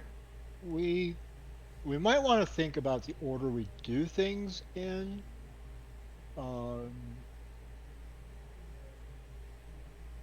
Because I think there's still like fire giants are going to be much more difficult to stand against than hill giants. And I think if we gain, as we learn to work more with each other, learn to work better with each other, I think we will give us the advantages we will need to take on the larger giants. I'm not saying that you're wrong, but the longer that they have that genie, the worse it gets. That is going to be true for every single group of giants, I'm afraid. Okay, what is the closest one to us again right now? Everland, the Hill Giants. Everland is actually not the closest of all the giant tribes that he's pointing out. He only pointed out 3 of them to you. He also would include the castle of the Cloud Giants, which is actually docked over the Nevermores, or Evermores. So you have the Evermores over here for the Cloud Giants, Everland for the Hill Giants, Which is Deadstone Cleft for the Stone Giants. The Frost Giants, I believe, are still somewhere up north. They have things going on too, of course. Didn't we say earlier that Lazarus's wife was on with the Cloud Giants? Yeah, I was just putting that in the chat. Yeah, I was like, I mean, out of character, that's a fucking horrible idea to go there. In character. Well, they're the I would love to closest. see her. They're the closest, so I mean, Arduel, you seem to have a good understanding of the hierarchy of these giants. That they get progressively stronger, more skilled, whatever it might be, as we move up through this hierarchy. You said the hill giants are at the bottom and the fire giants are higher up. Is that correct? I think they said the cloud giants are the strongest, or the storm giants. One of those, right? Storm are the only one higher than Cloud. Okay. Okay. In addition to this, there is actually one more thing we should all be aware of. All of the chieftains of these 5 giant tribes possess with them a conch of teleportation. It is the only known way of which someone can get to the Hall of the Storm Giants in the Maelstrom. Oh, So it is so we just need to imperative- kill a chieftain. We just need to kill a chieftain, take the teleportation conch, and then we can get ourselves to the Maelstrom, and we can find out, and we can discuss things with the king of the Storm Giants to calm all of this shit down. I'm not sure they would take too kindly to being intruded. Probably not, but you know, we have to work with what we have. If the Storm Giants do not decide to step in and assert themselves, then war will come. War will come either way. But possibly, but if we kill the other tribe head leaders, then they will be directionless for enough time that if we convince the Storm Giants to go back out and go, hey, knock this shit off, the rest of them will do it because they are completely leaderless, and we will have stopped their plans before they're set in motion. Sounds like a plan to me. I like this idea. I do also like the idea of stopping a war before I meet my wife. It would be pretty poor timing to meet her, then have everybody die around us. Perhaps we start with the lowest of the cast of giants, make the easiest run for the conch, and try to tell them to step in. Ard will roll me an insight check with advantage.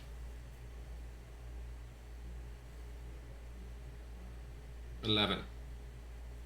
Something about what the professor was going on about, kind of. Oh, I'm gonna lucky that. You want to lucky that?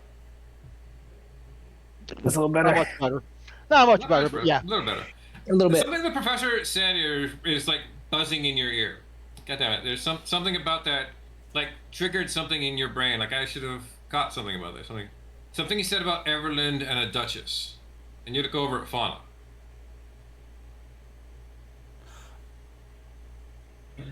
The owlbear. Oh no. Bonnet looks over. God, is that where she is? Oh, good. Now Was we that- know. Let's go to Everland first. It was at that moment that they knew they fucked up. Bonnet, I don't know about that. Let's kill ourselves a duchess. All Why I can not- think right now in my brain is Ardwin's just like, they're trying to kill my wife! It ain't gonna happen! Hey, chill with the yelling. Sorry, I needed to do it for context. So, Professor. That's the one that wants her owlbear, right? Yes. Yeah. I've got an axe with her name on it. What's her name? Professor, why don't we stop and Duchess Arabella Rothchester. Okay. Good name. Professor. Guys, Yes. what do you guys think about stopping in Silvery Moon on the way? It's on the way. We could stop was it? there, Which do drugs? some shopping, and then Yeah. You got Lazarus with shopping. I love a good shopping trip. Me too. We got so much good stuff last time we went shopping. That was we didn't exactly get A to good time. finish last time either. No, somebody killed the armorer in town, if I remember correctly. No, Yeah, and then listen. well, the frost giants showed up. The frost giants interrupted us. It wasn't my murder spree. Correlation and Was it causation. spree? How many? I thought it was just 2. Well, It has to be more than 2 for it to be a spree. what's the mathematical equation for And 2, murder and 7. spree? What's the difference? Where does it start? Where's the line? The here? difference is she kept holding it 5. Sorry. She kind of was looking at her fingers for a second. That's fair. 5 is fair. What is Delismir's current body count since becoming a succubus? Do you know? I think it's like 4 or 5. Yeah, it's 4 or 5. Does that qualify you as a serial killer then? Yes. Anything over 3. Yep. Actually, it's anything over 2, so 3 or more. Well, most of the bodies are found during breakfast. Yeah. Oh God, that was bad. All right. Yeah, I deserve that. Okay, Silvery Moon. Let's do it. Here we go. Yeah, it sounds fun. All right, I'm gonna say, Ardwolf, for purposes of your stuff, you're on the tower for another day before you guys arrive at Silvery Moon. So any other spells you want to convert over, you can convert spells while you're in the tower for free because you can use Zephyros' supplies. Oh, cool. And you guys arrive at Silvery Moon. If anybody remembers the canon of it better than me, please feel free to point out. If I remember correctly, Silvery Moon is elfin settlement, isn't it? It's a giant elven city. Yeah. They're gonna love me, aren't they? These are Why? fun. You know, a couple hundred years ago, I think there was another dark elf that managed to come in and make some peace here. So Took a couple tries. They wouldn't let him in the first time. yeah, So yeah, they're gonna let you in, but they're gonna everybody's gonna have one eye on you the whole time. Does that Alright. include fauna? No, you're not a drow. Sorry, got confused. That's the issue.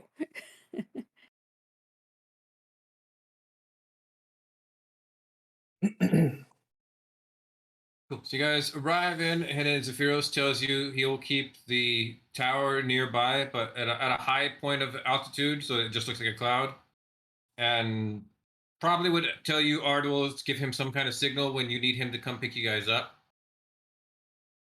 yeah, I can do like a message or a sending or something. Yeah. Yeah, or like a fireball in the air, whatever it takes. You know, use your imagination.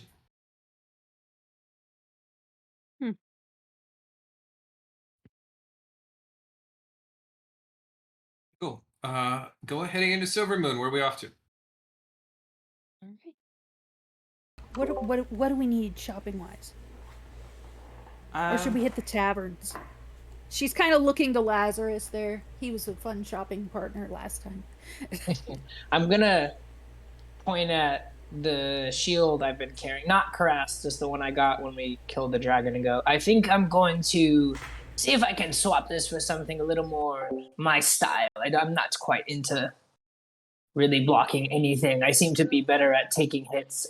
So maybe an armor of sort that can I don't get us some You are equipment. that good at taking hits. She's kind of grimacing up at you. Maybe Lazarus is you good at need- taking hits with his face. Yeah. Yeah, I'm good at taking hits. But you die easier. Yes. Probably because you're already halfway there. I do have 1 foot in. You're correct.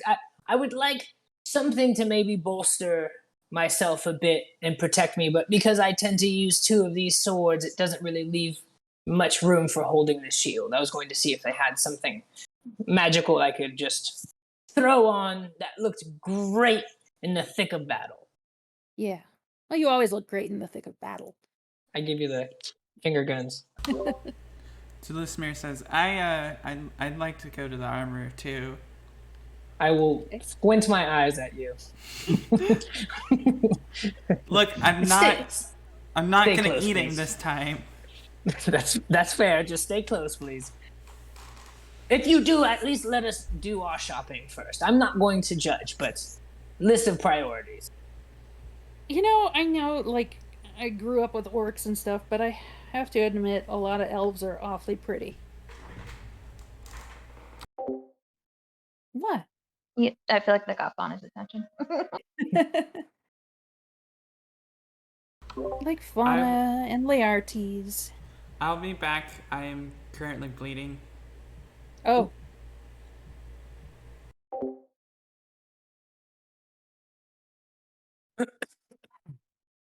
And, you know, maybe they'll like me more now that I'm an elf too. What's not to like? I say it'll be fine. Yeah.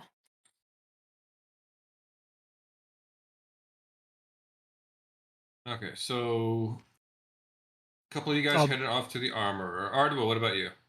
I was going to say, in between copying spells as we're traveling, I will send off a quick report to good. ARTs. Make sure that gets done. Okay. Send in my regards.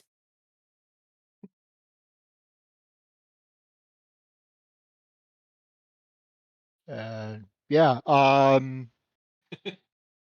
in Silvery Moon, I will just I will accompany Fauna wherever she wants to go. Okay.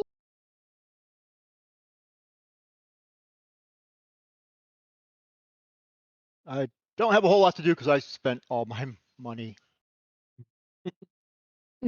buying stuff to copy spells before we ran into You know what, let me the double check Pyros. something real fast. You guys work for Brigandier. I imagine they gotta pay you. That'd be nice, yes.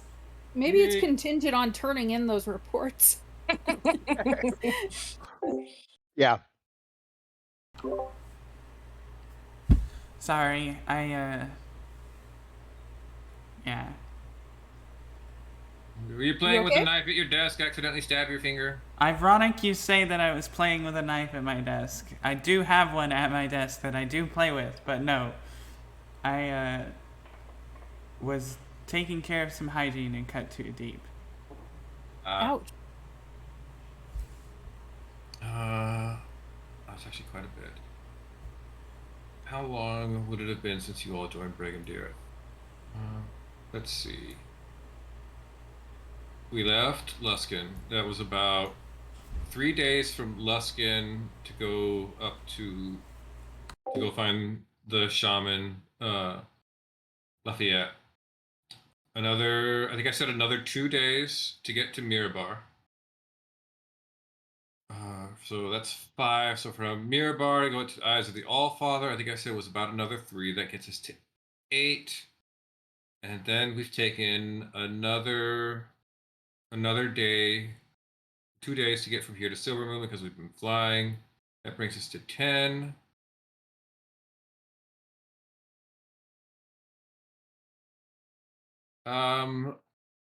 Yeah, according to what I looked at, mercenaries get paid 25 gold a day, which means Nice. everybody has 250 gold as per their Brigandier pay.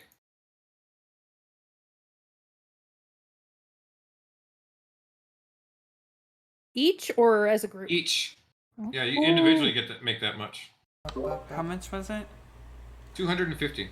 250.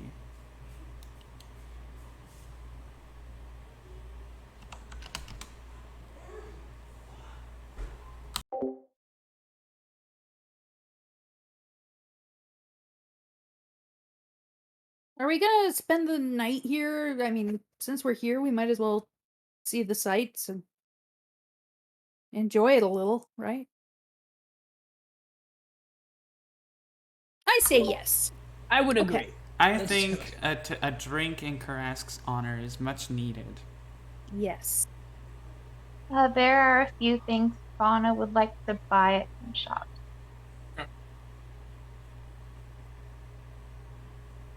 You see, Delismere, Lazarus, and Tira, you guys arrive over at the armor shop. There's a great big forge over in one corner of the room, makes this entire building kind of hot. You see this elf. There's a ton of bows on the wall on one side, and the other part there's a whole bunch of very fine elven blades that are like lined up perfectly. And the elf woman who's sitting behind the counter is like in an animated discussion with this very tall Goliath. And Brian, would you like to describe Keska? All right. Keska is about 7'6", going on about 350 pounds. She is in full plate armor that looks like it's made out of like a black iron. She is draped with a cloak that is made out of a winter wolf. Her hair is braided in essentially almost like shock white, with a large braid in the back, with two smaller braids going down on either side of her clavicles. She has her normal pale skin that she has, but she has very intricate tattoos that are on her face, as going off the sides from the top of the temple down across the cheekbones. She is wielding a warhammer that is flat at the front and has a curve at the back, and wields a shield that you will notice has 2 sets of eyes and 7 stars on it. From what you can tell, she is very soft-spoken as well. Just very odd for a Goliath. And what are they arguing about? You hear them as you come in and you're talking about, like, listen to me, you oaf. I don't care who made this armor. They told you they were the greatest thing that ever came out of your pork suits for a tribe.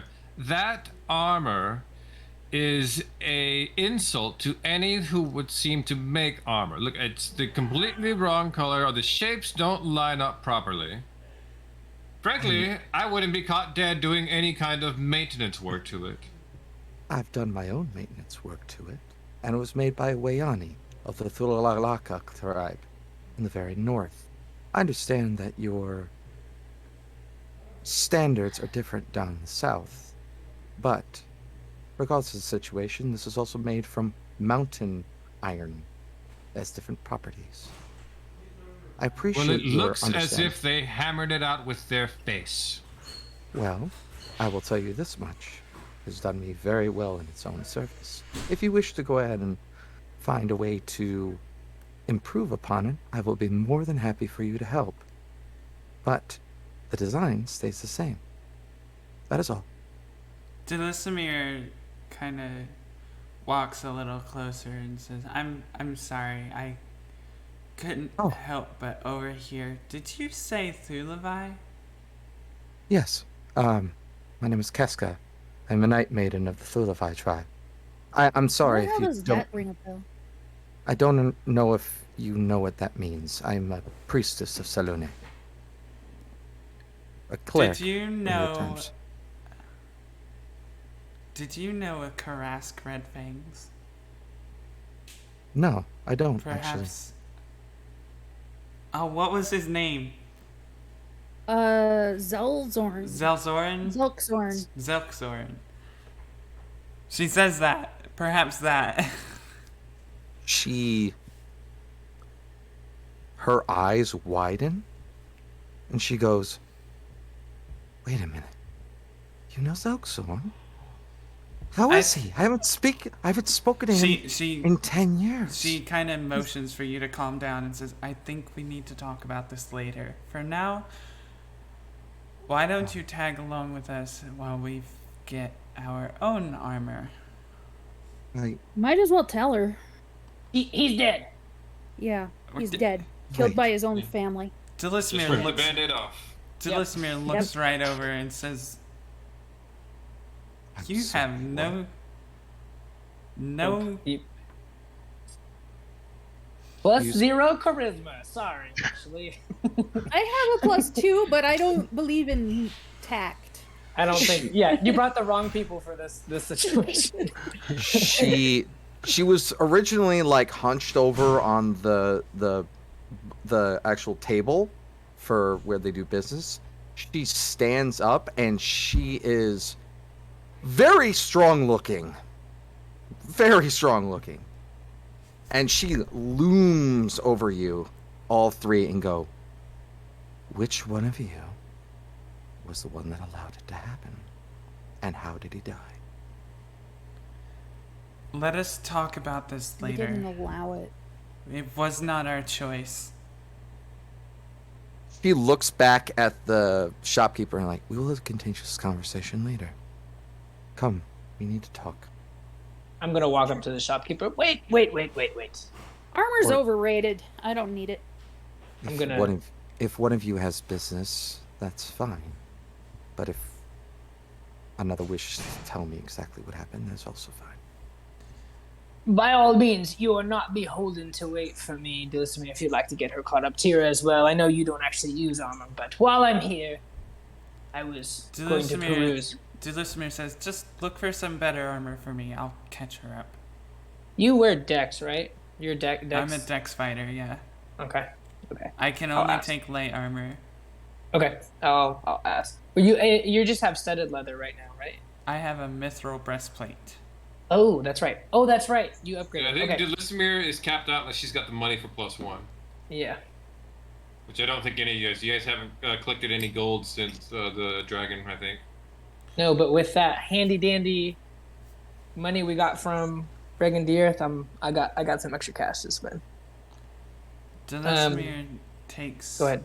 Casca outside and catches her up while... Tira was already going as well, so unfortunately you've got her tagging along too. Yeah. I was gonna hand wave it while Lazarus shopped. Yeah, it's just that we're giving slightly different perspectives, I suspect. Yeah, but it'd still be a rehash of what we already discussed at the beginning of the session anyway. Mm-hmm. Yeah, basically that Tira blames his clan for it, and Dulcimere does not. Yeah. Okay, Lazarus, what are we shopping for? I'm going to ask if I can swap the shield for. I don't know. I'm trying to think of something he could utilize since he has. You said there's blades and stuff here, right? This is a forge itself. Yeah, he's got weapons. Okay. It's weapons and armor. Okay, I'll put the shield on the table and ask for something. Just give me if you have another magical scimitar that's comparable or something else that could help my defenses, but I can How wear. much money do you got to spend? I got 10, 20. Damn. I haven't been spending.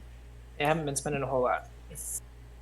The last salesperson almost took me for everything with the garrote and the caltrops, but luckily they weren't expensive. But got 10, 20 on me, and then the magical shield. I paid a lot for my axe. That's why you right. have more than me. Mm-hmm. That's right. That's right. Yeah.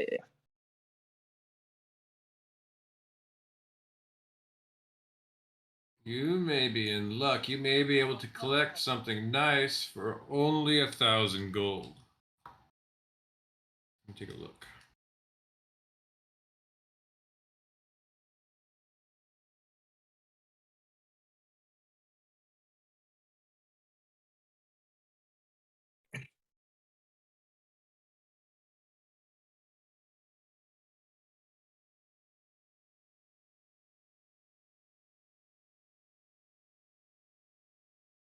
Yeah. So you sit there and Ashley goes, well, I may have something very fine that I made quite some time. Scimitars are a speciality of my race. And they pull up a full case and set it on the counter and pop the latches and flip it open. And what you see is a nice elven scimitar, incredibly thin bladed. And the blade has these little markings of black that just kind of ripple across the steel. Scimitar of life stealing. Yes, please. Yes, please. This incredible craftsmanship. The theme. This is exactly what I was looking for. I'll put the shield of missile reversing. How much for the sword if I sell you this shield? It was a shield of missile. Shield of missile reverse. Missile reversal. Yeah.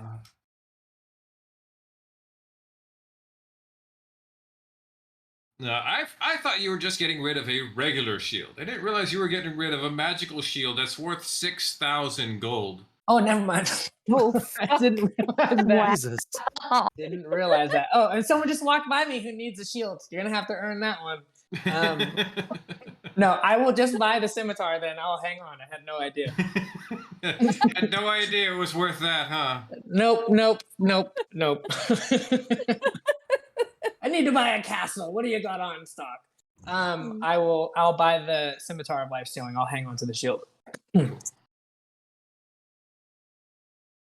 You said that was 1,000, right? That is 1,000 gold, yeah. Cool. Awesome. Then I will give my thanks, and then rejoin the group outside wherever they have met up. Okay. Yeah. Let's see, Cloudpiercer. I'm gonna adjust your offhand scimitar to the life stealing. Okay. It's pretty easy. I just have to change out your crit damage Okay. because now you also double crit with 3d6 Necrotic. necrotic, which makes your crits 4d6 with that. That's nice. So, yeah. Okay, cool. That's all set up now. Cool. And you just have to remember that when you crit with that one, you're going to get temporary hit points to the last 3 d6s in the crit. Okay. I'll take a note. We'll forget about it. Don't worry. You'll crit with it. We'll all be like, "Wow, that did a lot of damage." We will completely bypass the fact you were supposed to get temporary hit points off it. 8 points. Yeah. Forget. Yep. Cool. Cool. Done with that over there. We'll hop over to Fauna and Ardwell making your shopping rounds. Fauna, where are we off shopping to?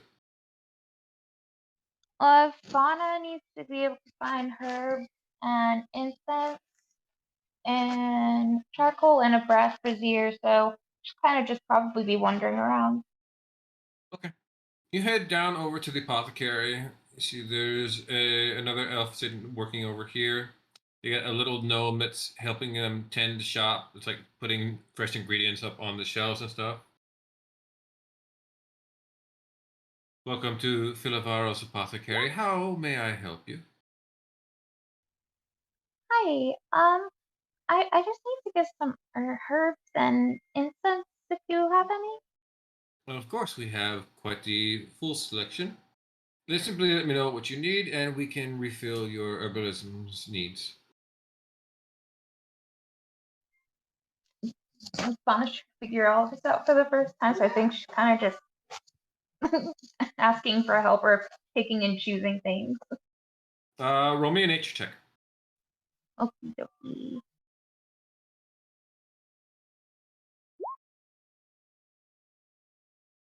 Uh, 11.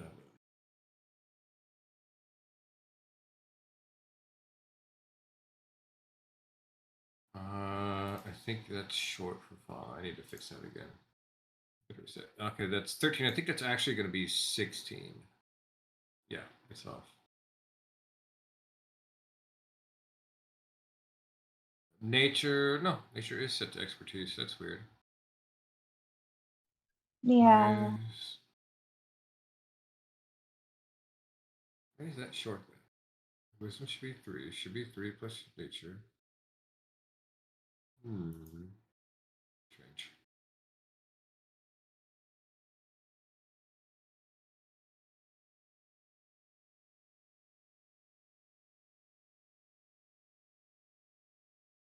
Odd.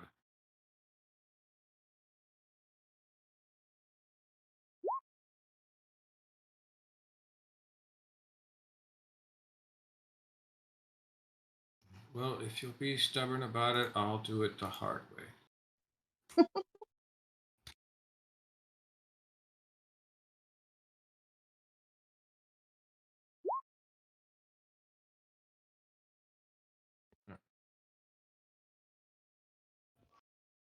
Okay.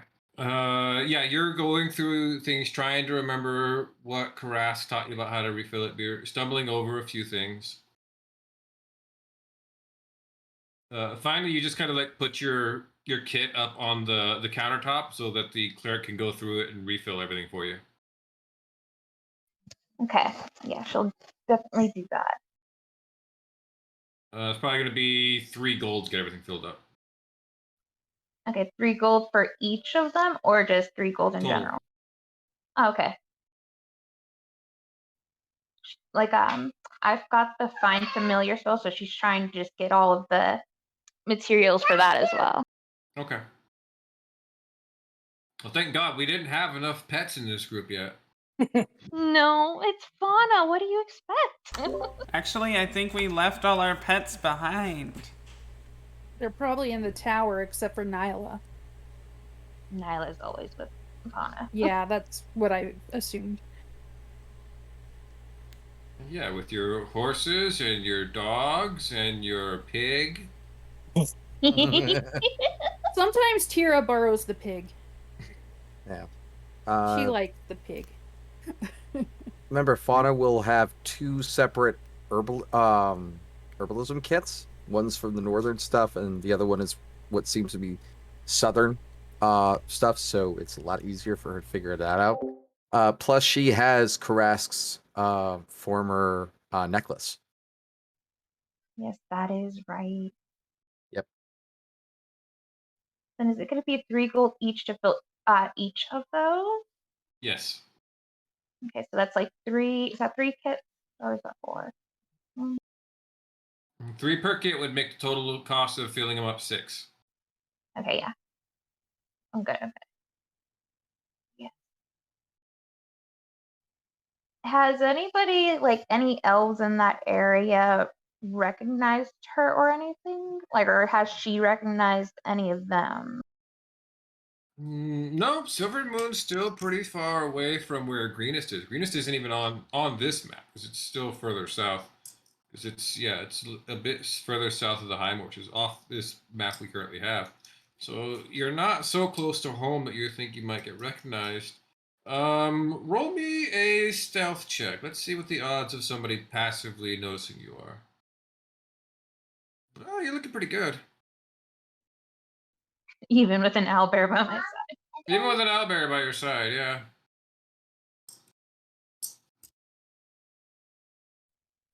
Otherwise, yeah, she just needs the brass brazier and then she's good. Okay. Anything else two of you need a shot for? Would the apothecary have had charcoal or does she need to go to another site? No, they can cover you for everything you need for that. Okay, awesome. Then yeah, there's nothing else she would have needed.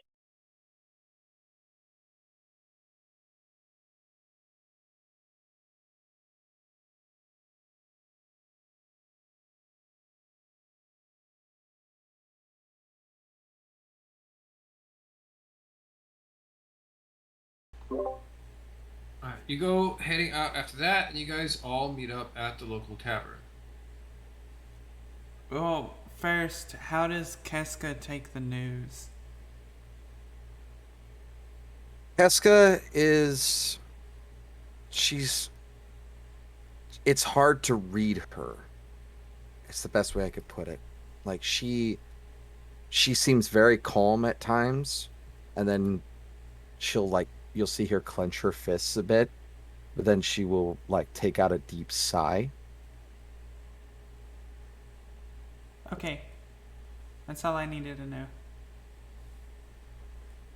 We were gonna. From what you've told me, even in his final moments, he did something that is worthy of his practice. He did something that is worthy to make sure that his spirit will continue on in Selune's favor. He protected all of you. And I could not have asked for a better end to someone who put me where I am today. Thank you. Old and in bed, surrounded by grandkids. That doesn't happen for Goliath. Most of the more headstrong ones usually find a quick end at the end of a sword or... Orcs, too. Yeah. Well, for us, it's... She's not an orc. Nah. And she'll explain a small amount of Goliath culture. It's like Goliaths pride themselves on accomplishments.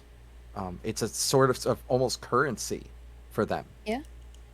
So... I respect that. We were gonna go have a drink in his honor. I think that would be good. Can you recommend a tavern? I mean, the one over here is quite good. Okay. I also need to feed my my goat when I get a chance. Opal's going to get a little hungry. I should make sure she doesn't eat anything. That would be not her normal food. If you want to join me at the stables before we go. What's Opal? A horse? A goat. Not exactly. A goat? Did you say? You Oh yeah, you said goat. That's right. Okay. you jest, but you'll see. It's obvious who's not been around the mountains very often. I'm sure she's not riding around on a goat. She I- when she speaks, there's a very calm but like nurturing feeling to her when she speaks. It's like she's done this before and has had to talk with other races and types of people about Goliath because they're kind of secluded. Yeah. So Tira does not have an elven accent at all. She has more of an, well, I think just a general city accent. Mhm. Luskin. Yeah. And Fortunately, you picked up the Luskin tongue, not the pirate tongue. Yeah, I don't think that my grandfather deals with a lot of pirates, at least not in his home. Yar. They deal with a lot of pirates because Luskin is primarily a pirate city that Yeah, Megan I have Diaz another took over. character that's like a pirate from there. So, yeah. But I Yeah, mean, your in his grandfather own would home. not have tolerated that language from you at all. Yeah. So let's Casca will lead them to Oh. the stables to go ahead and feed Opal before she goes to get a drink. Cool. You guys are heading out around the stables. As you do, you run into Fauna and Ardwell. These your friends? They are. yeah, friends. Svana and Ardwil. Nice to meet you. This is Keska. She's really big. I I'll apologize. say. Hi. How are you? I am sorry for your loss. Zelksorn was the reason why I became a cleric. He saved my life and my father's. He was He- going by the name Karask when he I was can with tell us. that. He selfless to the end. And he died doing what he did best, protecting people. A fitting reminder that I can know that he didn't change, even though it was 10 years later. Can I Still- insight check her? Because I'm just like, why is she being so fucking nice? Why is she so? Who is this person? You could tell she is very calm, and it's not a calm that she's being nice. It's a calm that she has gained through experience.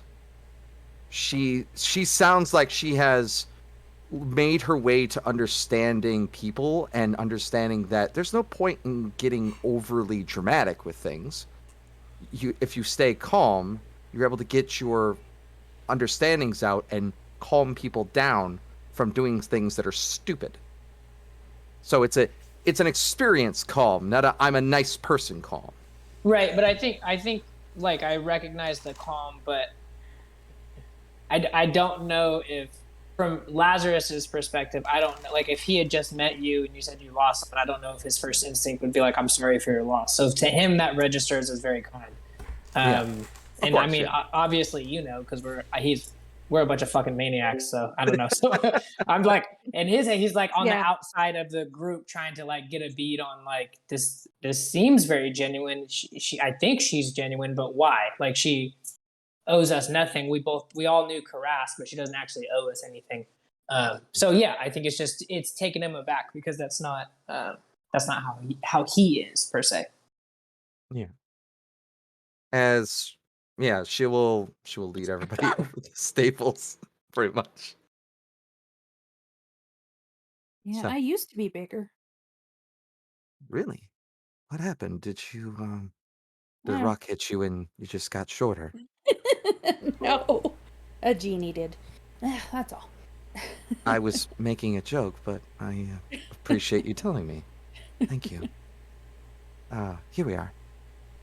As you guys get to the stables, you will see a 10, almost like an 8 to 10 foot tall mountain goat that is almost stark white with small horns that has a very gigantic pack on the back of it, and is just gnawing away at what looks to be a part of the actual stable itself. I grab Fauna. Fauna would have had Ardwell's hand like walking in, and then when she saw it, she would have let go and bolted towards That's why it. I was grabbing you. Don't pet it until she says it's okay. I'm not like Kira hurting you. has Fauna like wrapped around the waist, and like Fauna's like horizontal and like reaching for the goat. I wanna. Yeah. Oh, cute! Please let me touch it. Let me see it. Let me see. And Just straight up Elmira from Tiny Toon Adventures. Mm-hmm. She looks at Probably the most happy you've seen Fauna since everything that happened. she looks at her and just goes, "This is Opal. She is a Goliath mountain goat. Our tribe raises them because, well, it's the mountains and horses don't really work that well. So, here, as she will pull out a bit of what looks to be some like frosted greens, but they're from like a northern area, but there's still frost on them. She's like, here, like scratch Okay, her, I'll let go of scratch. Fauna. Scratch the under side of her neck and feed her this, and she will love you forever." So Fauna will take that and walk up slowly to Opal and, just be excited. Opal sniffs your hand for a second.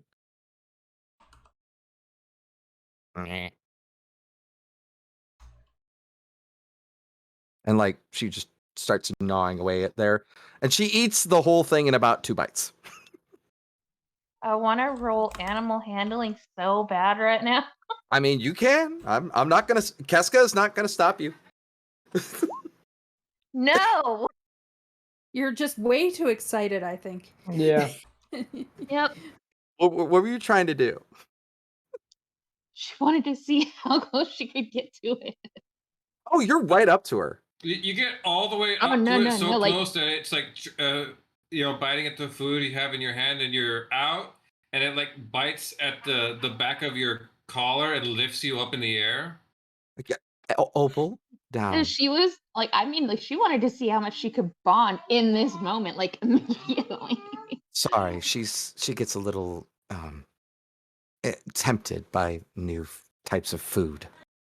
I'm not talking about you. I'm talking about your clothes. Yeah, Fauna's about 7 feet off the ground right now. Yeah. Like, How's Opal, Nyla reacting to that? Opal, drop her now. Nyla is kind of on all fours, hunched forward just a little bit, and just like primed. She's not growling or threatening yet, but you can tell that she's like looking at you very carefully. As soon as you're in trouble, she's gonna pop off. She'll just go, Nyla, it's okay. It's okay. We just need a new friend. Ketska is right underneath you, just like, drop her now. She says that in giant. You say that, it opens its mouth and Fauna falls. And I grab her. Yeah. That's a nice goat you have there. We have quite a few animals. We have, well, obviously the owlbear, a pig, My some pig. horses, sled Certainly. dogs. I share the bat. pig with Fauna. Technically, What- Lazarus is big. Since when do we share the pig? I'm just that's Since I love the pig. She's that's just my You have an entire menagerie with you. That's a little odd. But well. all right. The pig was Not for supposed to her. be for food. No, it's not. More An of it's emergency not. ration. You can't Yeah. have her.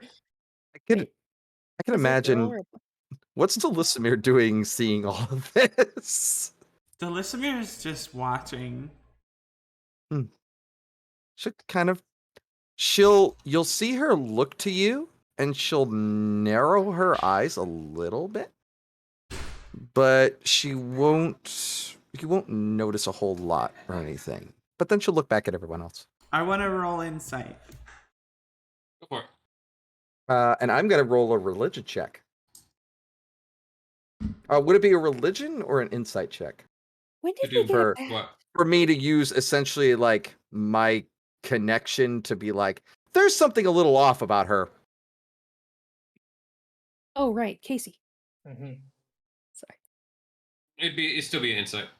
Be an insight? Okay, cool. Yeah. I figured it would be that case, but it's like her religious like fucking spidey senses tingling at Delissimir. Unless you're actively using like detect good and evil, it wouldn't come up. Okay, Oh. cool. Well, half Yeah. our party would light up then if you did that. Like, Yeah, Well, No, exactly. detect good and evil particularly lights up for fiends. Yeah. Oh. Oh, Yeah. I forgot I was a fiend. Oh no. Yeah, that's the reason why like she's like there's something a little off, but it's probably nothing. She's fine. Does Delissimir know she's being checked out? No, it's just her eyes that like shoot up to you for like half a second, and then she goes right back to Okay, looking at what Vana. does she know from a 19 insight? She was looking at you because of the fact that from what you could tell, you were away from the group, and she doesn't know why. That was a little weird. But because of the fact that she can't tell what you are, she was just like, it's weird that she's not with the group right now. It's like she's not trying to be with them. Which she does think. There. So, well, since she's fed and she's not going to be eating the rest of the entire barn itself, so if you want to go ahead and get a drink, I'm perfectly fine with that.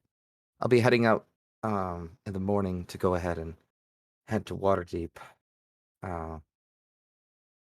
Unless I'll think it over. Well, it was nice knowing you. Does Was there Kes- something we were supposed to give her?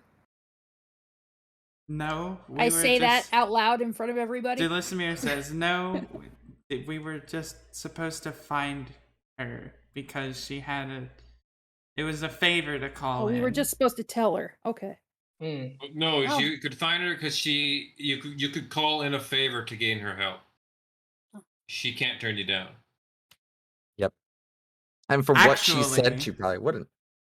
You know, we could probably use your help. Really? How so? I mean, you all seem pretty capable as it is. Well, And we have had Can't. Yeah, go ahead. Good. we have had our numbers significantly reduced by losing one, and he kind of helped keep things together. So we're working on restoring the ordering. Really? Wait, Yes. you all are dealing with the giants as well. Yes. That's more of a reason for me to try to help you now.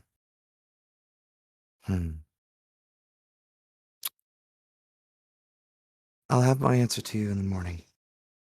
I need to pray on it. Does Keska look like she can withstand a lot of damage? Jesus fucking Christ. He's a pretty sturdy giant, or Oh. Roll an insight check. Okay. I already did.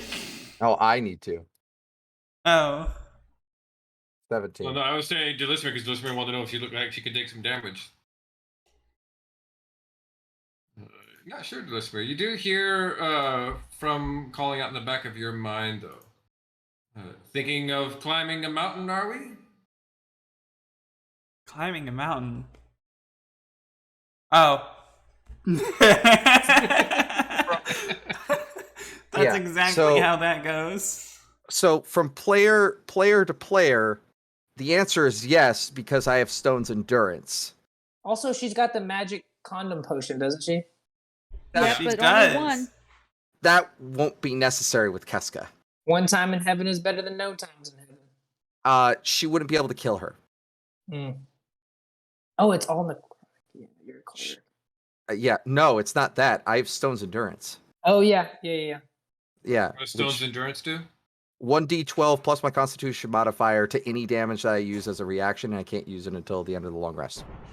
I don't know why they didn't put it in there, but it's in my race. Yes, the way it was intended to be used for a one-night stand with the succubus. A succubus and a cleric. What could possibly go wrong there? Could go wrong. Hmm. As you say, Casca, that you're gonna prey on it, I will say, just going to toss it out there. I don't know where you stand on wanton violence, but we do find ourselves in situations where we need to kill things. We try to make sure they deserve it. It's sort of a gray area. This coming from the vampire with black eyes. Yeah, it's not settling. Yeah, not I'm just settling. waiting for Keska to activate Turn Undead and wonder I- why Lazarus Oh is yeah, running that's away. gonna be a real fun time. I saw when you said Twilight Cleric, I was like, shit. I'll just toss it out there. We do find ourselves in these moments, so as long as you're not averse to that sort of thing, we should get along just fine. I'll look at him and just go, why would I stop you from doing something in order for you to be able to gain a boon or a story if you kill it? And if you don't kill it and you run, it's a chance for you to kill it later. That is against everything Yeah. that I believe in. I like You her. sound cool. I like Yeah. you. Membership dues are due on the 1st of every month if you decide to join us. We're Violent Efficiency. I look at We him still and don't go, have jackets. We still don't have jackets. I'm working on it. Jackets yet. I had 1,000 gold at some point. I could have made it happen, but I forgot. I will remind them straight up, just like, I am first and foremost the Night Maiden of Selune. That takes precedence over anything else. But, like I said, I am going to pray on it and see what guidance I can get from the Lady of White. And I will have my answer to you in the morning. Well, Once I've had first, a rinse. we have drinks to drink. We Yep. do. Let's get in this tavern then. Very much so. What's in the tavern, Brad? You guys go heading into the tavern over here, known as the Iron Ivy. It's pretty nice setup. Everything is very clean, runs well. The bartender, by the name of Garrick, is an elf man. Seems a bit humorless as you walk in. He just kind of gives you a curt nod. But he is excessively attractive with this freckled skin and this very light hair that's pulled back, ponytail style. You can also tell he's a bit stocky for an elf. He's got his sleeves kind of rolled up to the parts of his forearms as he's cleaning a few glasses. I'm also a little bit stocky. Well, not stocky, muscular anyway. A bit Yeah. muscular for an elfin race, yeah. Yeah, Casca has to literally like grab the actual like molding on the outside of the door and like move her way in. And I guarantee she almost gonna hit like the ceiling? Your head is probably scratching the ceiling, yeah. This is made Yeah. for elves. Yeah, so she hunches a little bit. Not a lot, but just enough. I haven't noticed a lot of drow in Silvery Moon. A lot Hmm. more of them in Luskin. Really? You're from Luskin? Among other places. My armor was made there actually. Oh. So So you been? Yes. 1 sec, guys. Let me use the restroom real fast. so Hmm. I was gonna ask Brad for clarification on Turn Undead, and then I was can- like, I could I'm give not. you Turn Undead. I There you will. go. I was gonna. I knew. I was like, I'm gonna ask him, but then I was like, oh, but if I ask him, am I signing my own fucking fate by telling him like, hey, wouldn't this affect me? And I was like, nah, I'm not gonna bring it up. Of course, Brad's already thought ahead. This is gonna hit me Well- like a fucking truck. Well, thankfully you're not a challenge rating below 1/2. That's true. So I don't just blow up. Yeah. That's good. Because that would kill the whole fucking party at that point. I will Sarah tell would you lose her mind and we'd all start fighting each other. So it would be bad. Yeah, to put it in perspective, you will not have to worry about Keska casting Turn Undead. Unless it is absolutely necessary for her to do so. I mean, Because hopefully, I mean, has Giants, a- right? We should be okay. She has a much better thing for Channel Divinity. Cool. At the free hit point one? Yeah, that's the dome thing.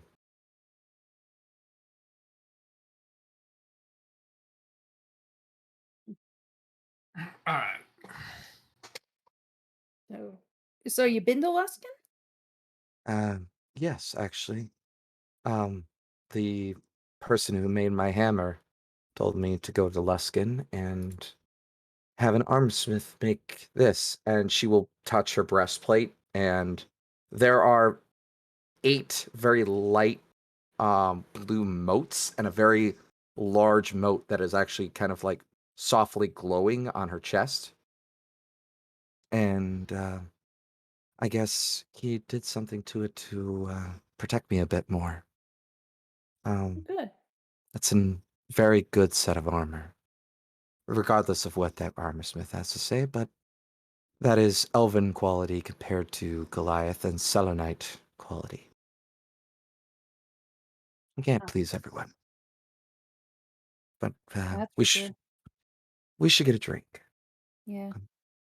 Sorry, See, barkeep. the bartender comes over to you. Well then, what shall we be having? Would you like to see the wine list, or are we going with the lagers? I do have a few liqueurs on tap. Would you like cast a side eye to Tira? Like we do also have Pious Strider gin, if that's more your speed. Have I ever tried that? You have. Okay. You never much had a taste for it. Uh, Gin was never really your thing. why would I Hmm. want that? It comes out of my mouth. Why would I want that? Um, I believe it's because he can see that you're a drow. oh yeah, I am. Um, lager, yeah. Have a mead. Thank you. Delisimir looks at Not to Keska. dead both of those. Delisimir looks at Keska and says, "You know what? Me too. That's my drink of choice." I'm gonna look at the barkeep and say, I think I'll pass. I'm taste for something else. I think I'll get a drink a bit later. Nonsense! Get him an ale. Yeah, you gotta drink the ale. Sure. Goes, got it. That'll be 1 Verdant Warrior Ale. 2 of you were having lager or mead. You know what? You changed my mind. I'll have the ale too. 2 Warrior Ales, 2 things of mead. Looks over at you, Delisimir. Or you wanted the mead as well. Arduel? Both mead. Okay, Fauna? She'll go with meat as well, but she'll want like a wine after that. Which wine would you like? We have 2 on in the bottle today. We have the Lizard Folk Chardonnay and the Piercing Nightmare Merlot. Ew. Wait a minute. I've got to try that. Yeah, I think I'll go with the I don't know. Ooh, lizard folk. It's made by lizard folk. Not I'll the go with the lizard lizard folk folk. one. Yeah. No. Okay. I want to try Well, the they're right. I'll go with the nightmare one. Yeah, that's. Very, I've very gotta good. try that. Do you want a glass or the bottle? Yes, the bottle. The bottle. What Bottle will she be said? 7 gold, please. Okay. I'll get it, Fauna. Don't worry. So We you can guys get split that. it. For those of you who got the a pint of the mead and the ale, that's 1 silver piece. I'm For gonna hand out. Kira and Fauna, they bring you, a bottle of Piercing Nightmare Merlot, a finely made red wine described as soft, green, and leathery. Huh. That's Oh my a god. weird quality for wine. I will pour it for the 2 of them. I'm beaming that that's what you guys chose. I'm so happy. Oh, goodness. What? Why just is feel- nightmare in the name? Because it's sexy, isn't it? It just sells itself. Delisimir Past. lifts her mug and looks to the It rest is of them sexy. rather solemnly and says, "A toast Hmm. to fallen Harass. to fallen friends, and whatever aftermath there may be, To the aftermath. to the aftermath." To friendship. Harass. May his spirit find his way to Salune and dot the sky with his spirit. As she clinks the glass. Here's the Papa Bear. I'm gonna take a hearty swig.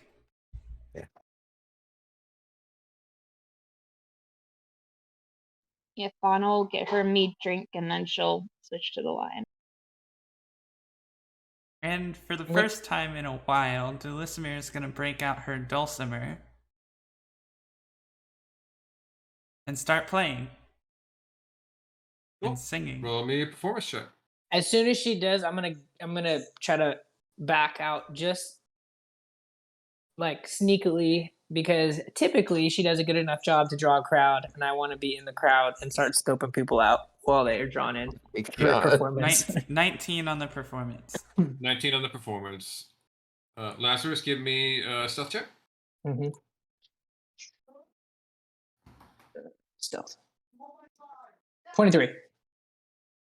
You seamlessly blend into the crowd that Delismere very quickly gathers up. People start coming in from outside because they can hear her beautiful music playing.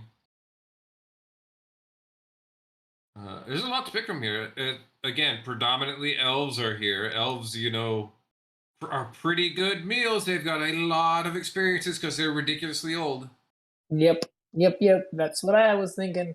I'm gonna look for anyone that comes in solo. So no, I'm not looking for people coming in as a group. Anyone that gets up from their table that was by themselves, or anyone that wanders in that was alone, essentially.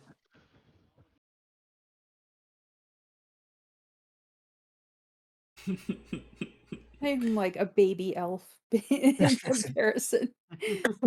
I didn't realize you were 18. That's funny. That's a like older for orcs Yeah. than it is for humans, but now Yeah. she's an elf. I think Delismere is only like 22. Technically, you don't know how old your body is. Yeah. That's fair, actually. Yeah. Lazarus doesn't know either. Am I singing an infernal again? No, you're singing in your normal bits. Okay. It is really fine. Lazarus, give me investigation check. Investigation. Ooh, that's not good. 1. You're not sure about who to pick up. You're looking around. You're having a hard time deciding. Maybe that one. Maybe that one. You're spoiled for choice right now. Okay, I'm gonna hang back. I'm gonna let the crowd do its thing, and I'm gonna wait a little bit, see as it disperses who I'm gonna follow. Okay. So, while Delismere is performing, she starts to tell a tale of Karask and painting him in a good light.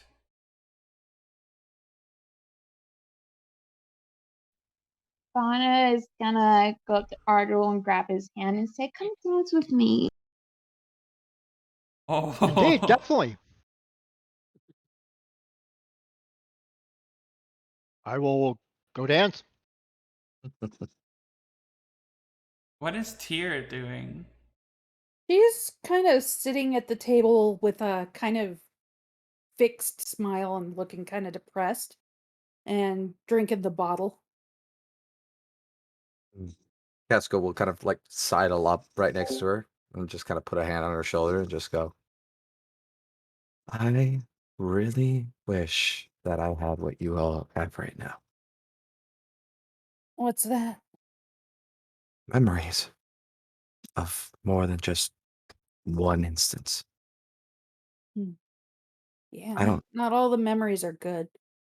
Doesn't matter. They're memories. Yeah. I didn't have a chance to meet with him afterwards. He was sort of like our dad to our Oh. group. The last time that I met him, he was 17 and I was 14. Hmm. I had a crush on him back in the day. Huh. I would tell my father that I was going to marry him, and would have very hairy babies. Yeah, Hmm. they'd be badass though. Oh, I don't Or doubt they it. they would have been anyway. Yes. But, I mean, I'm glad that at least he was able to give you at least a decent amount of his life to you that you'll remember. Yeah. And that's good. Don't ever And they think snuffed him out. past is now here, and now we look to the future. The past is what makes the present. And the present is what goes on to become the future. Yeah. So, learn from the past and make it towards a goal that you wish to have. Yeah. Okay? Sound like my grandfather now. Hmm. He's quite young, I guess. He looks younger anyway. Hmm. We had a lot of people in the tribe that are sound like him in Yeah. different tribes and everything, so I can understand that quite well. I didn't mean to like compare you to an old man or something. That was weird. I'm sorry. I Uh sh- you could see in her eyes that she just has like a very warm smile to you. And she goes, I have seen a lot of things that most people my age don't get a chance to see because it is not only a duty, but it's a privilege that I am able to be someone that is a beacon of strength and hope and wisdom. And you learn that from a young age when you become what I am. that sounds nice. It's not really. Mm. I get to see a lot of people die, and I get to Well, see a lot of people born. I've seen a lot of people die, but this only I can count on one hand how many really hit me. And this wasn't one of them. I'm equaling out to about 56. Ugh. Well, that's because of the fact that I've been training since I was 14. Yeah. So most of my time was nursing and helping those that are wounded and giving funeral rites and patching up warriors who came back from a long struggle and helping them pass on, as well as birthing new and uh, new babes to become stronger individuals. That does sound good. It is good. It tempers your understanding of the world. Uh, Yeah. I apologize if I sound melancholy all the time, but I I'm not guess usually. from what I can tell, yes. But you'll find at least that I am, from what people have said, the calm in the storm. I Karask was a little bit of that with us too. mm, I mean, Zelksorn. I No, regard I mean Karask because that's the name he gave us to use. Elxorn instead, from what you said. Yeah. So, as um,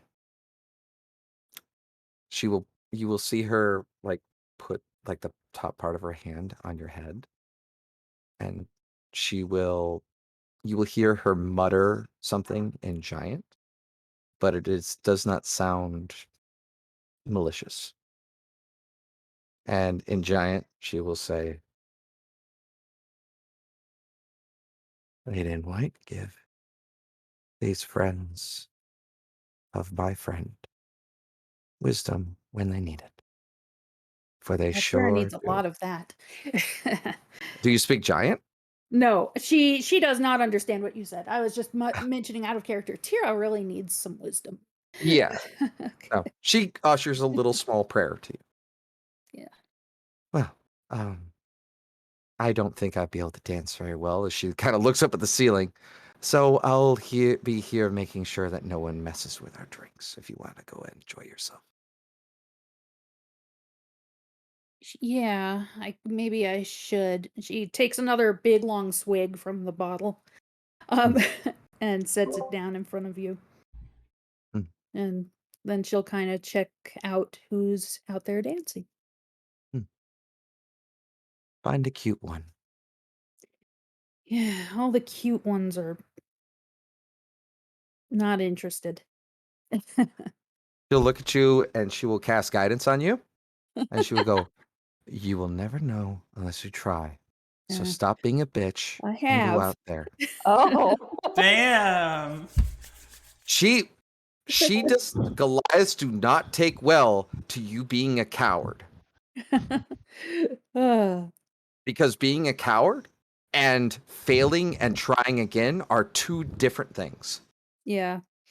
So her literal She words are does that not like she just- cowardice either. She is stern with you when she says that. She's like, "Stop being a bitch and get out there and go find someone to fuck." All right. Go on. Yes, ma'am. As she'll Looks tickle at her Lazarus. Yeah, shit. Either that or I pull out the scrolls and write you up and then write Laertes' name on it. You up? You DTF? Are we I failed that persuasion check before already. sexting in the 1300s? Yeah, but you've been guidance this time, so why don't It's you go you approach, have been guidanced. go approach Lazarus? Oh Uh, my god. I feel like that would be inappropriate out of character. You're gonna. I don't even think he's long gone. I left. I'm not on Yeah. the dance floor, anyways. Yeah, it's possible out she looks hunting. around for you a little bit. Stop hunting. Yeah.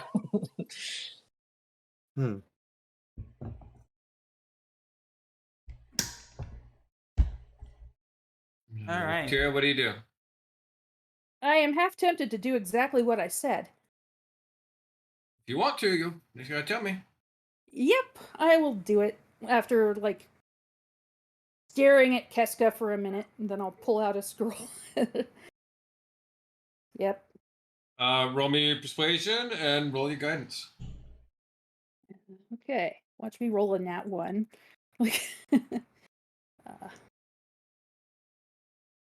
Nah, she rolls really high, 16.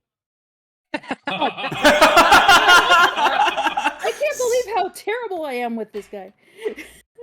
18. 6. 16 18. gets you to 18, gets you to 20. Wait, how did Ooh. I get an extra 10? You didn't. You're looking around trying to decide what to do. Before you leave, Ardwell, who's dancing with Fauna, sees you making a Oh, decision. he helped me. And for a moment, everything freezes. He opens his book and writes something about Tira, makes a connection with Laertes. Okay. And yeah, he portents your persuasion to a 16, which brings your total check up to 20. Yeah, I'm tempted to have written down something pretty clearly unambiguous, like Yeah. I need to try out this new body, kind of thing. What an Can we just take a moment to pause for the ultimate wingman that is Arduo? Like, just Apparently, Jesus. man, just so.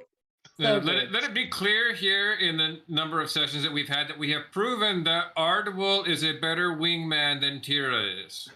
Oh yeah. Very true. Very It true. took Ardwell half a second to help Tira out, and Tira's been trying to get Ardwell laid for who knows how many years now. Yeah. Well, I also keep Hey. running into Lazarus. Even though he hasn't seen his wife in hundreds of years, he's still hung up on that. Tira, you go back up to your room, write this very direct letter about needing to test out a new body. See it go and sent off, and you wait for a bit. Lazarus, Mhm. out hunting. Man. Okay. So this is. I was trying to think this through. I will hunt. I'm going to start wandering through, right? Kind of taking note of my companions, celebrating the memory of Karas. And as I get close to whom I think I might target, I'm gonna pause. I'm gonna try to remember some of those lovely life lessons that Karas gave me on you don't need to do it, and how I told him I don't want to do it. And I'm going to try This is what I can do for Crass. I'm gonna try to roll a wisdom save and see if I can stop myself from killing someone tonight. Get a 12. Oh nope. I tried.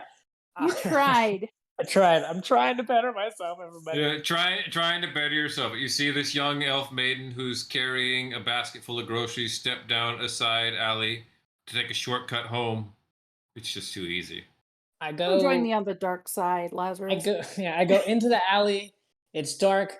I'm gonna use my bonus action to hide because I haven't used that from the Shadow Dragon yet. Yeah. And I will try to get advantage and sneak up, and I'll double check, make sure there's no one in the alley. But then, yeah, I am going to eat this woman.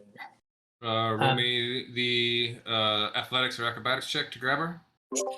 Talk about a lady killer. Gosh.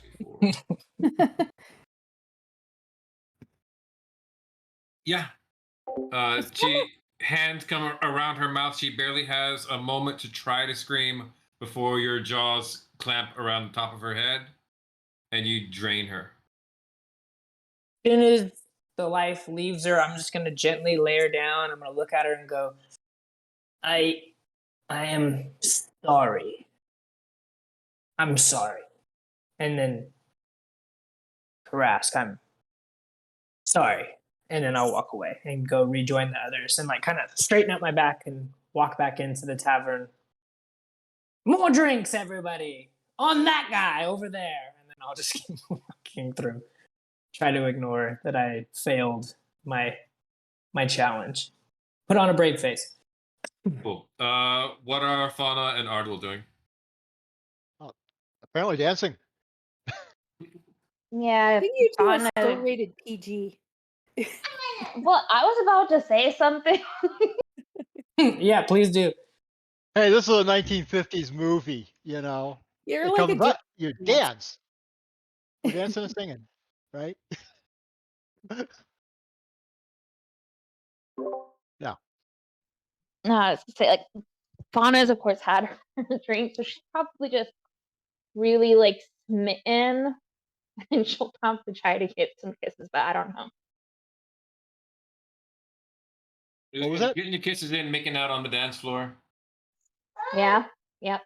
The listeners can see this, right? Yeah, you see everything. She's gonna shift everything to like really steamy music. Oh no. This is what you did that got me kind of hooked on Lazarus for all this campaign. You put ideas into my head and I couldn't get rid of them. I think that it just, yeah. I lost the words I was gonna say.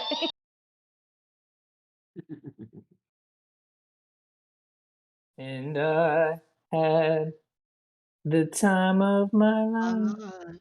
Do you Yeah. hoist her up? There's got to be a hoist, right? Yeah, oh yeah. Eska will definitely notice this. Are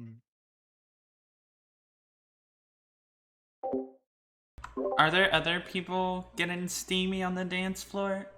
On your 19 performance, yeah, easy. Easy. Am I able to like get a taste from where I am? Yeah, but it's kind of just like smelling something cooking in the air. Does anything smell good? It all smells good. Oh no. It's like, you know, someone's barbecuing for the day with, you know, that smell just like lofts out through the air. And there's nothing but meals in front of you.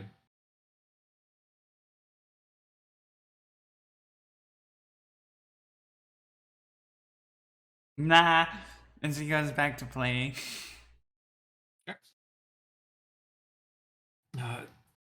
Tira, they're sitting in the room. You're sitting there for probably an hour or two. The sun's gone down. And then you hear the door open and close. What? Yeah, that's like, oh god. That can't be. You I am look over expecting and absolutely anybody other than him at this point because that was the door. it was the door. You look over, you see him there coming in through the door, and he goes, What? I Oh. didn't have time to prepare a trap door entrance and exit. Ah, I figured you'd come up out of the floor or just not show up. Because yeah, that's that's not every room has a trap door. Unfortunately, I make it an effort to set these up beforehand, so you might think I was Oh, you're intriguing. revealing some of your mystery now. Oh yeah, Genie turned me into a drow. I'm still getting used to it. It suits you. Thank you. So anyway, I just don't want to be alone tonight. Would you mind keeping me company? He steps very close to you and goes, "Can I speak frankly with you, Please Tira? do. Yeah. If I stay here with you tonight, it has to be just for tonight. No strings, no I attachments. I We wasn't work together. I know, but I feel like I need to lay expectations out in front of you that we're both aware of and clear upon before we do things, and that otherwise might cause problems later." yeah, I guess some people make a bigger deal out of spending the night together than I think I do where I come from. Okay, so I just want to make that clear that this is purely a one night thing between us, that we can't get attached to each other that way. I have to be responsible for you, and I have to be objective. That thing, and you got to promise me you're not going to tell your grandfather. No. No. I am not going to tell him. I promise. Were you joking? No. I'm Uh, terrified of your grandfather finding out that I had relations with you, and then what he might do to me. um I don't think it's his concern. You say, okay, as long as we're in agreement, then he pulls his shirt off and leans into you. In that case, I'm gonna fold you like fresh laundry now. Oh boy. Oh, Ah, that's She have high spicy. dex, high con, she's probably spicy. Keep and it, 20 keep strength. it, keep it safe. Moody. That was Yes. pretty safe, I think. That was I that think was it good. was Pretty fine. safe. That was pretty safe. I was expecting literally Tira to just go take off your pants. Oh, I thought about actually stripping, but it's fine. I didn't. But no, to clarify earlier roles, the last time when Tira failed her persuasion check, it wasn't that he wasn't interested. He was concerned about the work relationship. Oh, I Yeah. suspected that. Well, I suspected that he's afraid of my grandfather. That too, that was a big one as well. Yeah.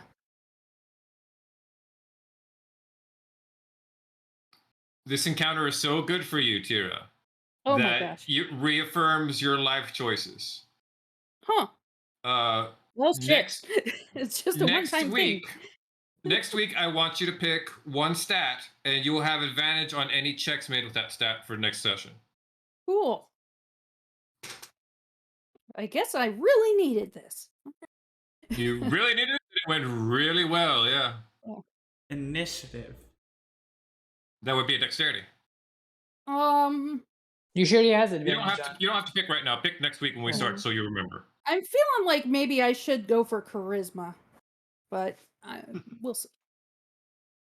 Yeah, I will not finalize my decision right now. Yeah. Tara, go ahead. Roll me a con save. Let's see how well you do. Why am I rolling a con save? It's generally the easiest way to figure out how well the night goes. Oh, I'm very proficient in con saves. What do I need to pick for Learis? What seems to be a good one? Athletics. No, I need the elf to know what the stat check for him for his con is. So I'm just looking at the Okay. list of like random elves. An elf enchanter seems about right. What's the check on that? Yeah, that's about right, because elves have a 10 con score, which means, yeah, Tyr's going to wear him out unless he nat 20s. Come on, Leardius, let's see what you got. Nope. 16, not bad. Yeah. Well, I feel like he made her competitive when he said that last line there too. Yeah. So. I'm gonna fold you like fresh laundry gets folded anyway. He did for a while. She just wore him out, the next couple rounds. Mm-hmm.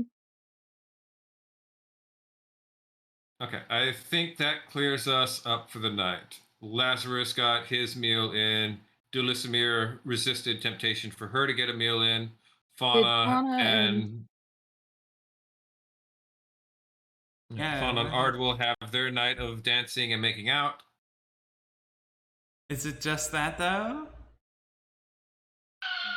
Is it? But They're that's at up to you Disney two, World. not me. Why don't you like to go take a walk outside of the city and take a look at the stars? I'd love that. So go out, go ways away from town, I guess. I'm gonna cast Liamon's tiny hut. Oh my god.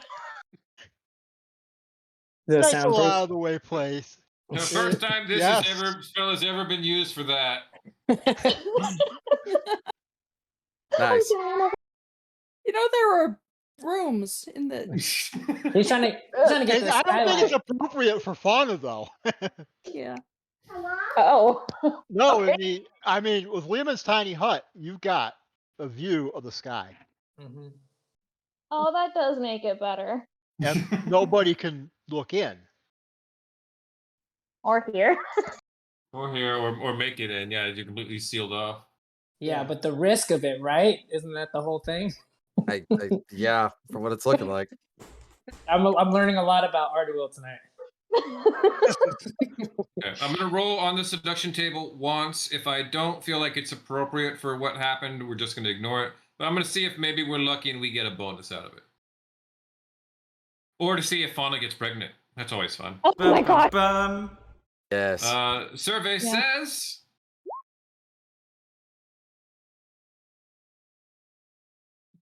What? What? What? This is strange. yeah, That one's weird. that one's a weird one. That one would be more appropriate to if Delisimir had hooked up with somebody. Yeah. Yeah. That's probably the worst one of the worst ones you could ever roll. Because it Oh, God. carries with it the possibility of killing you. Jeez. Let's consider this rolling with advantage. Just one more time, just to see if we can hit something fun. Now Yeah. we know that's an option. What?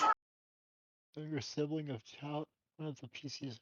Ooh. Ooh, you're related to somebody. I think that could work since Arduil doesn't know a lot of his That family. means that one of you is related to the other one's arch enemy in some fashion. Uh-oh. I think this might mean that Arduil is in some way related to the Duchess. Yeah. Oh, fuck. Wow, I took it. Oh, shit. Which, of course, is completely unknown to any of you and probably won't even find a way for me to be able to bring it up. Yeah. Who knows? I will say that what Keska is doing is she will notice that Tira's gone upstairs, Lazarus has gone out and done stuff. Everybody else is kind of like broken off from the party and everything, and she Except will go, Delismere. except Delismer, but she's still entertaining people. So she'll kind of get up, walk out, and she'll put a finger up to Delismer, be like, "One, just give me a minute." She'll walk outside, and on her way to a very nice clearing, she'll notice the tiny hut, and she'll look at it and go, "Huh, so he's not the only one." And then walk away. And she will take out her prayer book and draw a small circle in the ground and she will offer up a morning prayer, a night prayer to Salune.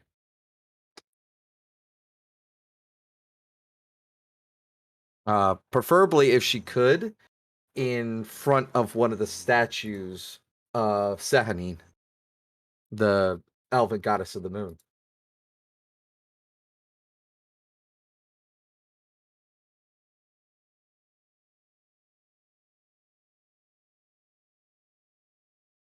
And she'll get done, and she will head back after she wipes the ground from the actual symbol.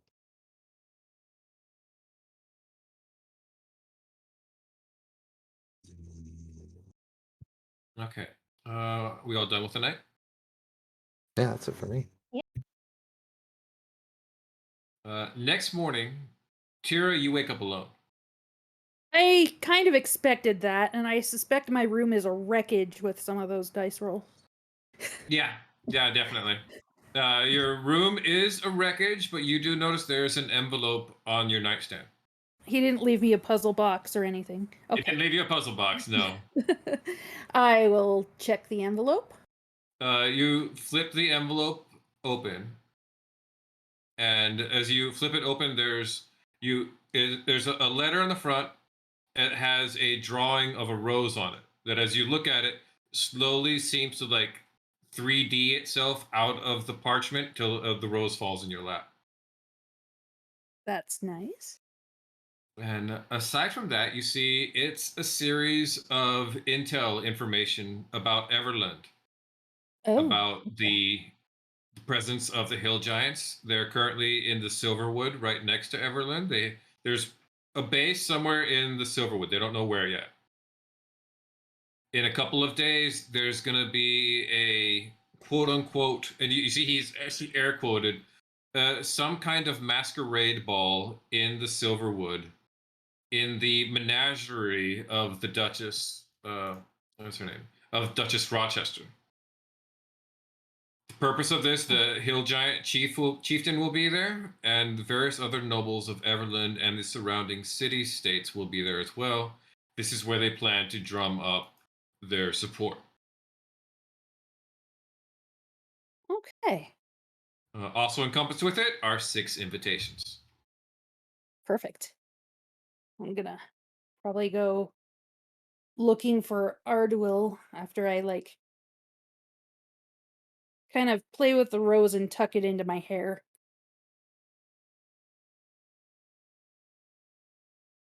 And then I will head out for breakfast and wait to see Ardwil. Keska will already be up. Okay. Definitely in a good mood as she comes down. Did you sleep well? No, not at all. Hmm. And she grins. Wow. Lady of White has blessed your night. Yeah, she sure did. A couple of times. That's good. You should think about that. She actually is the goddess of mothers and women, so it makes sense to go ahead and pray to her every now and again for a good night, if you know what I mean. Good to know. Just try not to scream her name. She doesn't answer you. I wasn't gonna. Well, food for thought. Yeah, thanks. Cool. A few minutes later, Delismere, you and Lazarus arrive a little bit after each other. So this man looks a little cranky. Tira is. I think we swapped. Tira's not. Good morning. Good morning. You seem cheerful, Tira. Yeah, she has a rose tucked into her hair and just kind of grinning. Yep, it was a good night. Lady in White blessed her last night. Nobody else at the table has any idea what that means. Yeah, I don't know what that means. Congratulations. Yeah, thanks. Seems important. Did she give you the flower? Is that where it came from? Yeah, in a way. Okay, Simon. Sorry, my son. And then Fauna and Ard will come in. Ardwell, From I got outside, right? something for you. They were outside in a tiny hut, right? Yeah. They weren't okay. Tiny hut's amazingly large for 2 people. Yeah. It is. It's got space for like 8 medium creatures. But yeah, I guess Lazarus would also he can kind of smell the flavor of people's Yeah. emotions. So I'm You picking up what you're definitely- putting down. Yeah. no, sated, I Yeah. guess. Sated. You are giving off the smell that I would have expected from Dulasamir last night. Yeah, sated over here, agitated over here. My senses have just like flip flop today. Something's wrong with me. Keska will look at Ardwell and go, So you're not the only one who can cast that I can see? Did you enjoy your night? It was good night. It was a perfect night. How was your night, big little sister? Was good. I got some intel. That's what I was doing, was getting intel. Mm-hmm. From a thorough interrogation. Yeah, she will hand you over the notes and stuff. As long as there's not anything like suggestive written in there, then I'll hand it over to her. No, there was nothing written at all. The only thing to even hint that of your night before would have been the single piece of paper that had the enchanted rose hidden in it. Okay. What about the notes with all the information? Yeah, it's exactly like you would have gotten had he, normally Okay. conducted business. Okay. And we've got invitations to a masquerade. This sounds like Delisamir's thing. It does indeed sound like my thing. It does, except for the weird part. Like, this is going to be a quote unquote ball, a masquerade ball that's going to be out in a menagerie. So it's basically like a, like when you have the outdoor wedding in the park kind of thing. Yeah, Yeah, it's gonna be kind of like that. perhaps. No, I know better than to tell you guys not to go somewhere. She looks very pointedly at Tira. You were going to tell us not to go to the masquerade ball that I worked so hard to get the tickets for? You have no idea how hard I worked to get those. Accomplishments are always good. I think we should go. Yeah, I mean, we've I got to think- go. The hill giants are going to be there, so I think we might want to do a little bit of planning. A Yeah. strategy. I have a few Especially- tricks up my sleeves that have nothing to do with magic that might be helpful. Especially hill giants. I mean, you are speaking to one that is half giant. And as you guys begin to sit over the table and plot the way you're going to get into and what you're going to do once you arrive at this masquerade ball in a few nights, that is where we're going to end for the week. Nice. Yo. Alright, XP. okay. I was actually crying at a couple of points tonight. Aw. I'm For very- once, I can't claim credit. Yeah. Well, it was still over the past session, so you kind of can. No, that's I'm- all me. Yeah, I take no credit for Karas dying. That was his own stubborn bear fault. Mm-hmm. I'm very happy with how things turned out. Yeah. Okay, XP for the night is 3,000. Nice. I worked out a system for how to track XP when we have pure role-playing sessions. So. Yep. I like Keska. Alrighty. Is there any other business we need to handle on stream? Nothing for me. Nope, not for me either. Alright. Nope. Oh. Well, then I will roll the outro and see you guys next week. Good night, Good everybody. night, everyone. Hey, everybody. Good night. Bye. Bye.